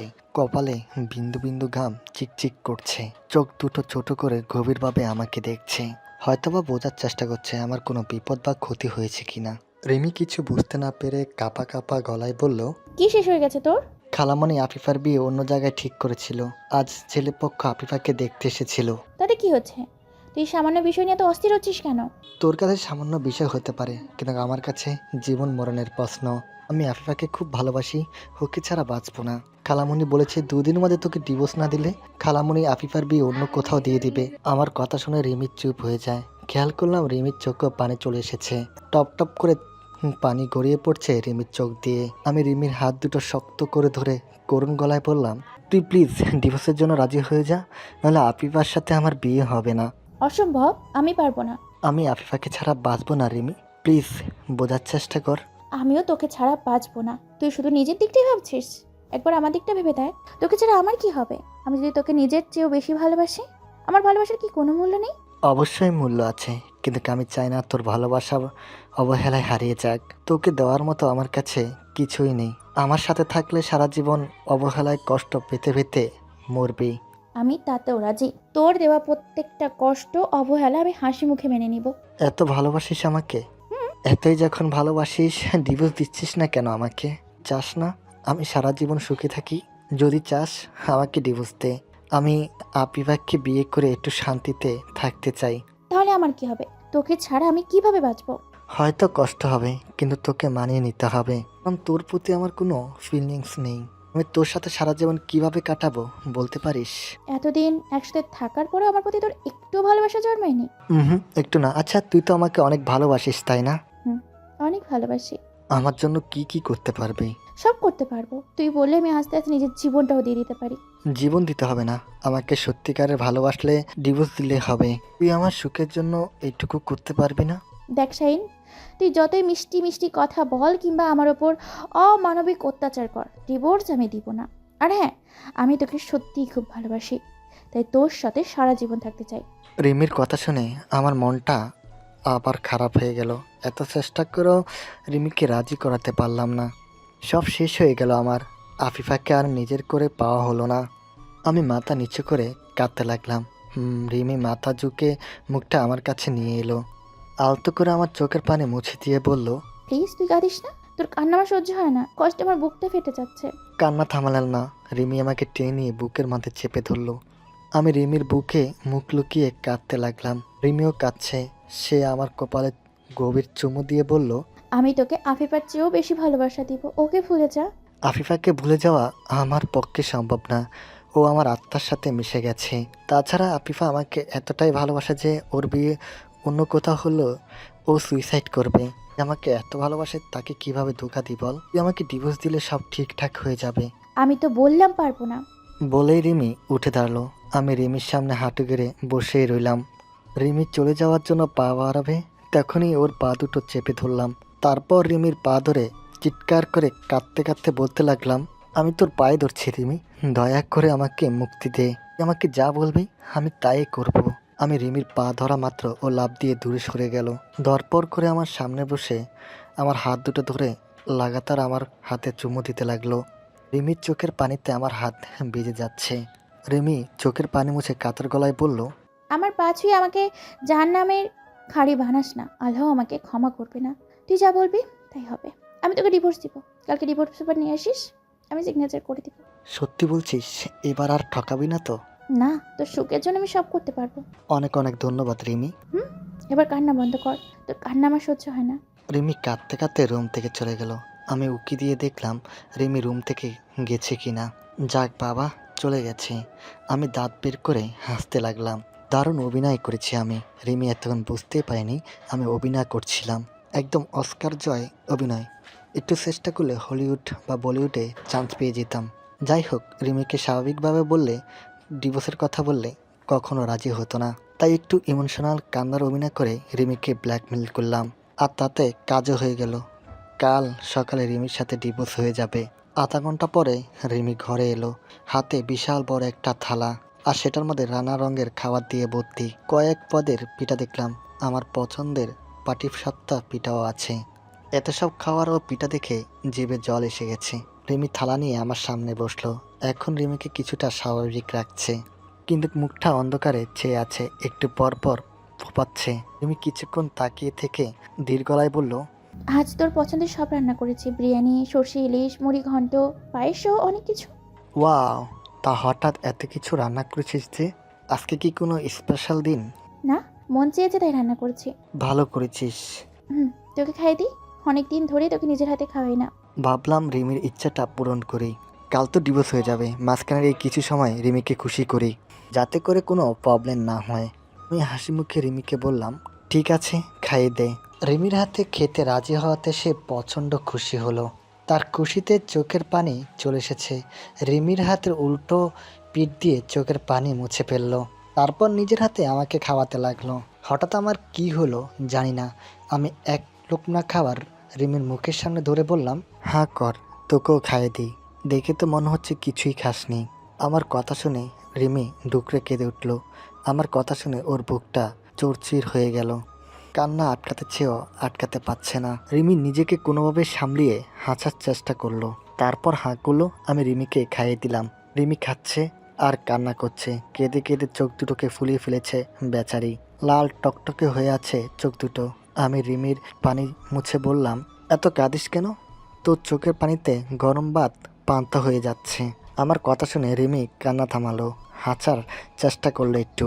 আমি রিমিকে খাওয়াতে লাগলাম। না জানি রিমি কতদিনের ক্ষুধার্ত ছিল। কতগুলো খাবার রিমি একাই সাবার করে দিল। কতগুলো খাবার আমি রিমিকে খাইয়ে দিয়েছি। খাওয়া দাওয়া শেষ করে আমি বিছানায় আর রিমি ফ্লোরে শুয়ে পড়লো। আমি বিছানায় শুয়ে এপাশ ওপাশ করছি। হঠাৎ রিমি আমাকে ডাক দিয়ে বলল, শাহিন, আজকে রাতটা তোর সাথে ঘুমাতে দিবি? আমি তোর বুকে মাছ রেখে ঘুমাতে চাই। কালকের পর থেকে তোর বুকে অন্য কেউ মাছ রেখে ঘুমাবে। তোর উপর আমার কোনো অধিকার থাকবে না। যদিও তুই আমাকে স্ত্রীর অধিকার দিসনি, কিন্তু তবুও আমি তো স্বামী হিসেবে মানি। আমার শেষ আবদারটুকু রাখ। রিমির কথা শুনে আমি কিছুক্ষণ চুপ হয়ে রইলাম। রিমিকে আমার সাথে ঘুমাতে দিব কি না ভাবছি, কিন্তু রিমি আমার উত্তর অপেক্ষা না করে বিছানায় এসে শুয়ে পড়ল। কেন জানি রিমিকে আমি বাধা দিতে পারলাম না। রিমি কিছুক্ষণ চুপ থেকে আস্তে আস্তে আমার কাছে এগিয়ে এলো। তারপর আলতো করে আমার বুকে মাথা রাখলো। দু হাত দিয়ে আমাকে শক্ত করে জড়িয়ে ধরলো। একবার ভাবলাম রিমিকে সরিয়ে দিই, কিন্তু কী ভেবে আর সরাতে পারলাম না। উল্টো এক হাত দিয়ে রিমির মাথায় হাত বোলালাম আর অন্য হাত দিয়ে রিমিকে বুকের মাঝে চেপে ধরলাম। রিমি আমার বুকের মাঝে চুপটি করে শুয়ে আছে। একটুবার খেয়াল করলাম রিমি কাঁদছে। আমি বুক উসকে বললাম, কাঁদছিস কেন? আমার বুকে শুতে দিলাম তো। জানিস, আজ অনেক দিন পর তোর এতটা কাছাকাছি এলাম। এই কয়েকদিনে তোর কাছে খেসতে হতিস নি। আমি সবসময় চাইতাম তোর বুকে মাছ রেখে ঘুমাবো, কিন্তু কাল থেকে সেই জায়গাটা অন্য কেউ দখল করে নেবে। তোর জন্য আমি এত কিছু করলাম, তবুও তোকে নিজের করে পেলাম না। অনেক দূরে ঠেলে দিলি। আমরা সবসময় যেটা চাই সেটা পাই না রিমি। এটাই জীবন, এটাই বাস্তবতা। আর বাস্তবতা সবাইকে মেনে নিতে হয়। রিমি আর কিছু বলল না, কানা থামিয়ে ঘুমানোর চেষ্টা করলো। আমিও হাবেজাপি ভাবতে ভাবতে ঘুমিয়ে পড়লাম। সকালবেলায় ঘুম ভাঙতে দেখি রিমি এখনও আমাকে জড়িয়ে শুয়ে আছে। আমি রিমিকে আস্তে করে বুকের উপর থেকে সরাতেই ওর ঘুম ভেঙে গেল। আর মোড়া ভেঙে উঠে বসলো। ঘুমের রেশ এখনও কাটেনি। ঘুমে চোখ টুকটুক করছে। রিমি ঘুম জড়ানো কণ্ঠে বলল, চা করে আনবো? না থাক, অনেক কাজ বাকি আছে। ডিভোর্স পেপারটা রেডি করে আনতে হবে। ডিভোর্সের কথা শুনতে রিমির মুখটা শুচ্ছে গেল। কিছুক্ষণ ঘোর লাগা দৃষ্টিতে আমার দিকে চেয়ে রইল। তারপর মুখ গুমরা করে চলে গেল। আমিও তাড়াতাড়ি ফ্রেশ হয়ে উকিলের সাথে দেখা করতে গেলাম। যে করে হোক আজকের মধ্যে ডিভোর্স পেপার লাগবে। সব কিছু ফর্মালিটি মেটাতে মেটাতে দুপুর গড়িয়ে সন্ধ্যা হয়ে গেল। আমি ডিভোর্স পেপার নিয়ে সোজা রিমির কাছে গেলাম। রিমি বিছানার কোণে জড়সড় হয়ে বসে আছে। কে দেখে এক হাসি দিল। আমি রিমির দিকে ডিভোর্স পেপারটা বাড়িয়ে দিলাম। রিমি ডিভোর্স পেপারটা হাতে নিয়ে ছোট বাচ্চার মতো ফুপিয়ে ফুপিয়ে কাঁদতে লাগলো। কিছুক্ষণ কাঁদার পর আমাকে অবাক করে দিয়ে জড়িয়ে ধরল। আমি প্রচণ্ড বিরক্ত হলাম। এই মেয়েটা হুটহাট আমাকে অবাক করে দেয় আর প্রচণ্ড কান্নাকাটি করে। আমি রিমিকে ছাড়িয়ে বিরক্ত কণ্ঠে বললাম, ফ্যাস ফ্যাস করে কাঁদিস কেন? এই সামান্য বিষয় নিয়ে কাঁদার কি আছে আমি বুঝি না। ভাব করছিস যেন পৃথিবীতে আমাদেরই ডিভোর্স হচ্ছে। আচ্ছা, তোর জীবন থেকে সবচেয়ে প্রিয় জিনিসটা হারিয়ে গেলে তুই কি কাঁদবি না? কাঁদলো তোর মতো এমন মরা কাদা কাঁদবো না। এসব ফালতু কথা বাদ দে তো। তুই শুধু ডিভোর্স পেপারে সিগনেচার করে দে। তারপর কাঁদবি না কি নাচবি সেটা তোর ব্যাপার। তুই আমার ফিলিংসটা কোনো দিনই বুঝবি না। আমার বোঝার দরকার নেই, তোকে যেটা করতে বলেছি সেটা কর। যদি না করি? তাহলে আমার আবার হিংস্র রূপটা দেখতে পারবি, তাই চুপচাপ ডিভোর্স পেপারে সিগনেচার করে দে। আমার দমক শুনে রিমি চুপ হয়ে গেল। সে ডিভোর্স পেপারটা লেড়ে ছেড়ে দেখছে আর আমার দিকে তাকাচ্ছে। আমি বুঝতে পারছি রিমির কষ্ট হচ্ছে, কিন্তু এই কষ্টটা রিমি নিজের দোষের কারণে পাচ্ছে। আমি তোকে একটু ভালোবাসি না, তাহলে কি দরকার ছিল আমাকে ভালোবাসার? রিমির উচিত ছিল অন্য কাউকে ভালোবাসার, আমাকে ভালোবাসে শুধু কষ্টেই পাচ্ছে। ইচ্ছে ভালো দুজনে খুশি খুশি আলাদা হয়ে যায়। রিমি আমার চেয়েও ভালো ছেলে ডিজার্ভ করে যে ওকে অনেক ভালোবাসবে। যাই হোক, আমি রিমিকে সিগনেচার বলার পরও সে চুপ করে বসে আছে, এমন ভাব করছে যেন সে আমার কথা শুনিয়ে নি। আমি রিমির দিকে রাগী মুখ নিয়ে তাকালাম, কিন্তু রিমির মায়াভরা মুখটা দেখে আর রাগ করে থাকতে পারলাম না। আমি শান্ত গলায় বললাম, কি হলো, সিগনেচার কর। আমাদের ডিভোর্স হওয়া কি খুব জরুরি? তুই যদি আফিফাকে বিয়ে করতে চাস করে ফেল, আমার কোনো আপত্তি নেই। তোর আপত্তি না থাকলেও আফিফার আপত্তি আছে। তোকে ডিভোর্স না করলে আফিফা আমাকে বিয়ে করবে না। এক কথা কয়বার বলতে হয় শুনি? আমার কথা শুনে রিমি কিছুক্ষণ চুপ করে রইল, তারপর আচমকা আমার পা জড়িয়ে ধরলো। চমকে উঠলাম আমি, পা সরাতে গিয়েও সরাতে পারলাম না। রিমি আমার পা এমনভাবে জড়িয়ে ধরেছে যে লড়তেও পারছি না। রিমি পা জড়িয়ে ধরে মাথা তুলে আমার দিকে তাকালো, কান্না করছে সে, চোখ বেয়ে অযোধ্যারায় পানি পড়ছে। রিমি আমার পা জড়িয়ে ধরে কাঁদতে কাঁদতে বলল, প্লিজ আমাকে ডিভোর্স দিস না, কথা দিচ্ছি। আমি আর তোর আফিফার মাঝে আসবো না, দরকার পড়লে আমি বাড়ি ছেড়ে চলে যাবো। তুই আফিফাকে বিয়ে করে শান্তিতে থাক, তুই ওকে ডিভোর্স দিস না। আমি সারা জীবন তোর বউ হয়ে থাকতে চাই। এমন কথা কিন্তু ছিল না রিমি, তুই আমাকে ডিভোর্স দিতে চেয়েছিলি। হ্যাঁ চেয়েছিলাম, কিন্তু বিশ্বাস কর কষ্টে আমার বুকটা ফেটে যাচ্ছে, আমি ডিভোর্স দিতে পারবো না। দেখ রিমি, আমরা আলাদা হলে দুজনে শান্তিতে থাকতে পারবো। আমি তোকে ভালো ভালোই বলছি, রাজি হয়ে যা। তুই আমার চেয়ে ভালো ছেলে পাবি, কথা দিচ্ছি। আমি নিজে তোর জন্য রাজপুত্রের মতো ছেলে আনবো, এমন দাঁড়িয়ে থেকে বিয়ে দিব। আমার রাজপুত্রের মতো ছেলে চাই না, আমার শুধু তোকে চাই। এবার কিন্তু বাড়াবাড়ি হচ্ছে রিমি, তুই আমাকে ডিভোর্স না দিলে আমি কিন্তু সুইসাইড করব। বলে আমি রিমির থেকে এক ঝটকায় পা ছাড়িয়ে টেবিল থেকে ফল কাটা ছুরিটা নিলাম, তারপর নিজের গলায় চেপে ধরলাম। রিমি আটকে উঠলো। আমি জোর গলায় বললাম, এক্ষুনি ডিভোর্স পেপারে সাইন কর, না হলে নিজের গলায় নিজে ছুরি ছালিয়ে দিব। রিমি এবার দিশাহারা হয়ে গেল, কি করবে ভেবে পাচ্ছে না। তরিক বেগে বলল, প্লিজ উল্টাপাল্টা কিছু করে নিজের ক্ষতি করিস না, তোর কিছু হয়ে গেলে আমি বাঁচবো না। বলেই রিমি আমার দিকে আগাতে লাগলো। আমি এবার ছুরিটা গলায় আরেকটু চেপে ধরলাম, সাথে হাতের ইশারায় বুঝিয়ে দিলাম আরেক পা এগেলে নিজেকে শেষ করে দিব। রিমি থেমে গেল, সে এতটাই ঘাবড়ে গেল যে চোখ মুখ মুহূর্তে শুকিয়ে গেল। চিৎকার করে বললাম, খবরদার আর এক পাও আগাবি না, আমাকে বাঁচাতে চাইলে ডিভোর্স পেপারে সাইন কর। রিমির হাতে আর কোনো উপায় ছিল না, মুখ দিয়ে কোনো কথাই বের হচ্ছে না, তবুও কোনো মতে বলল, করছি। বলে রিমি ডিভোর্স পেপার হাতে নিল। আমি মনে মনে শয়তানি হাসি দিলাম। আমি জানতাম রিমি আজকেও তালমাহানা করে ডিভোর্স দিতে অস্বীকার করবে, তাই রিমিকে ভয় দেখিয়ে ডিভোর্সের জন্য একটু অভিনয় করলাম। যাই হোক, রিমি আর কথা না বাড়িয়ে ডিভোর্স পেপারে সাইন করলো। সিগনেচার করার সময় রিমির চোখের পানি টপ করে ডিভোর্স পেপারে পড়ছিল, দু হাত থরথর করে কাঁপছিল। করুণ এক দৃশ্য, রিমির চোখের পানিতে ডিভোর্স পেপার ভিজে যাচ্ছিল। রিমি কোনো মতে ডিভোর্স পেপারে সিগনেচার করে আমাকে দিল। আমি ডিভোর্স পেপার হাতে নিয়ে যুদ্ধ জয়ের হাসি দিলাম। এই দিনটার জন্যই তো এতদিন অপেক্ষায় ছিলাম। যাক, অবশেষে রিমির থেকে মুক্তি পেলাম। এখন ডিভোর্স পেপারটা নিয়ে খালামণির মুখের উপরে ছুরি মারবো, তারপর আফিফাকে বউ করে নিয়ে আসবো। দেখি কোন বাপের বেটা এখন আমাকে আটকাতে পারে। আমি ডিভোর্স পেপার নিয়ে নাচতে নাচতে ঘর থেকে বেরিয়ে এলাম। রিমি মাথা নিচু করে চুপচাপ বসে আছে। আমি রিমিকে কিছু বললাম না। ড্রয়িং রুমে এসে দেখি মুমু ভাবি বসে আছে। আমাকে এত খুশি দেখে মুমু ভাবি টিটকারি মেরে বলল, কি ব্যাপার দেবরজি, আজ এত খুশি দেখাচ্ছে কেন? রিমি আজকাল একটু বেশি ভালোবাসা দিচ্ছে বুঝি? মুমু ভাবির সাথে আমিও তাল মিলালাম। আমি মুমু ভাবির সাথে বসে হাসতে হাসতে বললাম, ভাবি, মিমি আমাকে এত ভালোবাসা ও আদর দিচ্ছে যে বলে বোঝানো যাবে না। তাই নাকি?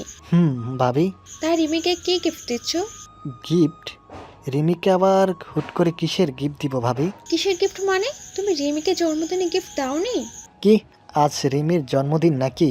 ইয়ে আল্লাহ, তুমি রিমির জন্মদিনের কথা ভুলে গেছো? মানে ভাবি, আমার মনে ছিল না। চুপ করো গাধা, সামান্য জন্মদিনের কথাই মনে রাখতে পারো না? রিমি কত কিছু ভেবে রেখেছিল জানো? ভেবেছিল তুমি ওকে সারপ্রাইজ গিফট দেবে, ঘুরতে নিয়ে যাবে, কিন্তু এখন দেখছি তুমি গিফট দেওয়া তো দূরের কথা, সামান্য উইশটাই করোনি। আসলে ভাবি কাজ নিয়ে একটু ব্যস্ত ছিলাম। কে এমন কাজ করো যে বইয়ের জন্মদিনের কথা ভুলে যাও? সারাদিন তো শুধু টই টই করে ঘুরে বেড়াও। সেই জন্যই তো বলি, সকাল থেকে রিমির মন খারাপ কেন? এখন তাহলে কি করবো ভাবি? সেটাও কি আমাকে বলে দিতে হবে? তাড়াতাড়ি গিয়ে রিমিকে উইশ করো, গাধা কোথাকার। আমি মাথা নাড়িয়ে আবার ঘরে যেতে লাগলাম। ততক্ষণে সব কিছু আমার কাছে ক্লিয়ার হলো। রিমির জন্মদিন ছিল বলেই গতকালকে এত সাজগোজ করলো, আবার আমাকে খুশি করার জন্য পছন্দের রান্না করেছিল। ভেবেছিল সবার আগে আমি ওকে উইশ করব। আসলে রিমির জন্মদিনে সবার আগে ওকে আমি উইশ করি, কে গিফট দিই, ঘুরতে নিয়ে যাই। তাছাড়া বাড়িতে ছোটোখাটো একটা পার্টির আয়োজন করি, যেখানে পরিবারের সবাই মিলে আনন্দ করি। কিন্তু এবারে কিছুই করা হয়নি। রিমির জন্মদিনের কথা একেবারে ভুলে গিয়েছিলাম। যাই হোক, আমি ঘরের কাছাকাছি আসতে রিমির কান্নার আওয়াজ শুনতে পেলাম। আমি ঘরে ঢুকে দেখি রিমি বিছানায় উপুর হয়ে কান্না করছে। আমি রিমির কাছে এগিয়ে গেলাম। আমার উপস্থিতি টের পেয়ে রিমি কান্না বন্ধ করে দিল, চোখের পানি উঠে বসলো, নিজেকে যতটা সম্ভব স্বাভাবিক করে মায়া ভরা চোখে আমার দিকে চাইলো। আমি আমতা আমতা করে বললাম, আজকে তোর জন্মদিন? না, আজ আমার মৃত্যুবার্ষিকী। আমি সরি রিমি, আসলে ডিভোর্সের চক্করে আমি তোর জন্মদিনের কথা ভুলে গেছি। সমস্যা নেই, আমি জানতাম এটাই হবে। তোর কি গিফট লাগবে বল, যা চাইবি তাই দিব। আমার জীবনের সেরা গিফট তো ছিল এটা। ইফতার শেষে আল্লাহর কাছে হাত তুলে সব কিছুর বিনিময়ে শুধু তোকে চাইতাম। তোকে পাওয়ার জন্য কত রাত কান্নাকাটি করেছি তার হিসেব নেই, কিন্তু আফসোস আমি তোকে পেয়েও হারিয়ে ফেললাম। কথাগুলো বলে রিমি একটু থামলো। কথাগুলো বলতে বলতে রিমির চোখ ভিজে গেছে। রিমির চোখের পানি মুছে নাক টেনে বলল, তোর সাথে আমার ডিভোর্স হওয়াতে আমি একটুও কষ্ট পাইনি। আমার কষ্ট শুধু একটাই, তুই আমার ভালোবাসা বুঝলি না, হাতের লোকই বাইরে ঠেলে দিলি। কিন্তু একটা কথা মনে রাখিস, একদিন আমার জন্য তোকে কাঁদতে হবে। আমার একটুখানি ভালোবাসা পাওয়ার জন্য তুই ছটফট করবি, মরিবা হয়ে আমার পিছে ঘুরঘুর করবি। আর সেই দিনটা খুব বেশি দূরে নয়। অভিশাপ দিচ্ছিস? অভিশাপ না, আমাকে কষ্ট দেওয়ার শাস্তি পাবে। আমার চোখের পানির মূল্য তোকে দিতে হবে। রিমির কথা শুনে দাঁত বের করে তাচ্ছল্যের সুরে হাসলাম। মেয়েটার মাথা একদম গেছে, মুখে যা আসছে তাই বলছে। আমি নাকি ওর জন্য কাঁদবো? যাকে আমার দুই চোখে সহ্য না তার জন্য আমি কাঁদবো কেন? ভাবলাম রিমির সাথে কথা বলে সময় নষ্ট করার দরকার নেই, সে বরং চলে যাই।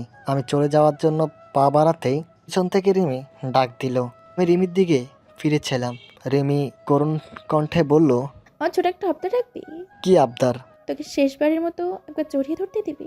বলে রিমি আমার উত্তর অপেক্ষা না করে আমাকে জড়িয়ে ধরলো। জড়িয়ে থেকে আমাকে কিছুক্ষণ কান্নাকাটি করলো, তারপর আমাকে ছেড়ে দিল। চোখের পানি মুছে মিষ্টি করে হাসার চেষ্টা করলো। আমার শার্টের কলার ঠিক করতে করতে বলল, তোর দেরি হয়ে যাচ্ছে, আপিপা হয়তো তোর জন্য অপেক্ষা করছে, তাড়াতাড়ি যা। যাচ্ছি। আফিফা এখনো জানে না তোর আর আমার ডিভোর্স হয়েছে, ওকে সারপ্রাইজ দিব। ভালো, তা আপিপাকে কবে বিয়ে করবি? কালকে কোর্ট ম্যারেজ করে ফেলবো। কংগ্রাচুলেশনস, দোয়া করি তোদের বিবাহিত জীবন যেন সুখের হয়। মন থেকে দোয়া করলি তো? রিমি কোনো উত্তর দিল না। আমি আর কিছু না বলে চুপ করিলাম। হঠাৎ পাশে আয়নায় আমার চোখ গেল। আয়নায় নিজের প্রতিচ্ছবি দেখতে পেলাম। আয়নায় নিজেকে দেখে প্রশ্ন করলাম, রিমিকে ডিভোর্স দিয়ে আমি ঠিক করলাম তো? আমার কি রিমির সাথে থাকা উচিত ছিল? আমি কোনো উত্তর খুঁজে পেলাম না।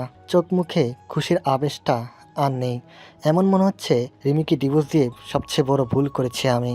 যাই হোক, আমি এইসব ভাবাভাবি বাদ দিয়ে আফিফার বাড়ির উদ্দেশ্যে রওনা দিলাম।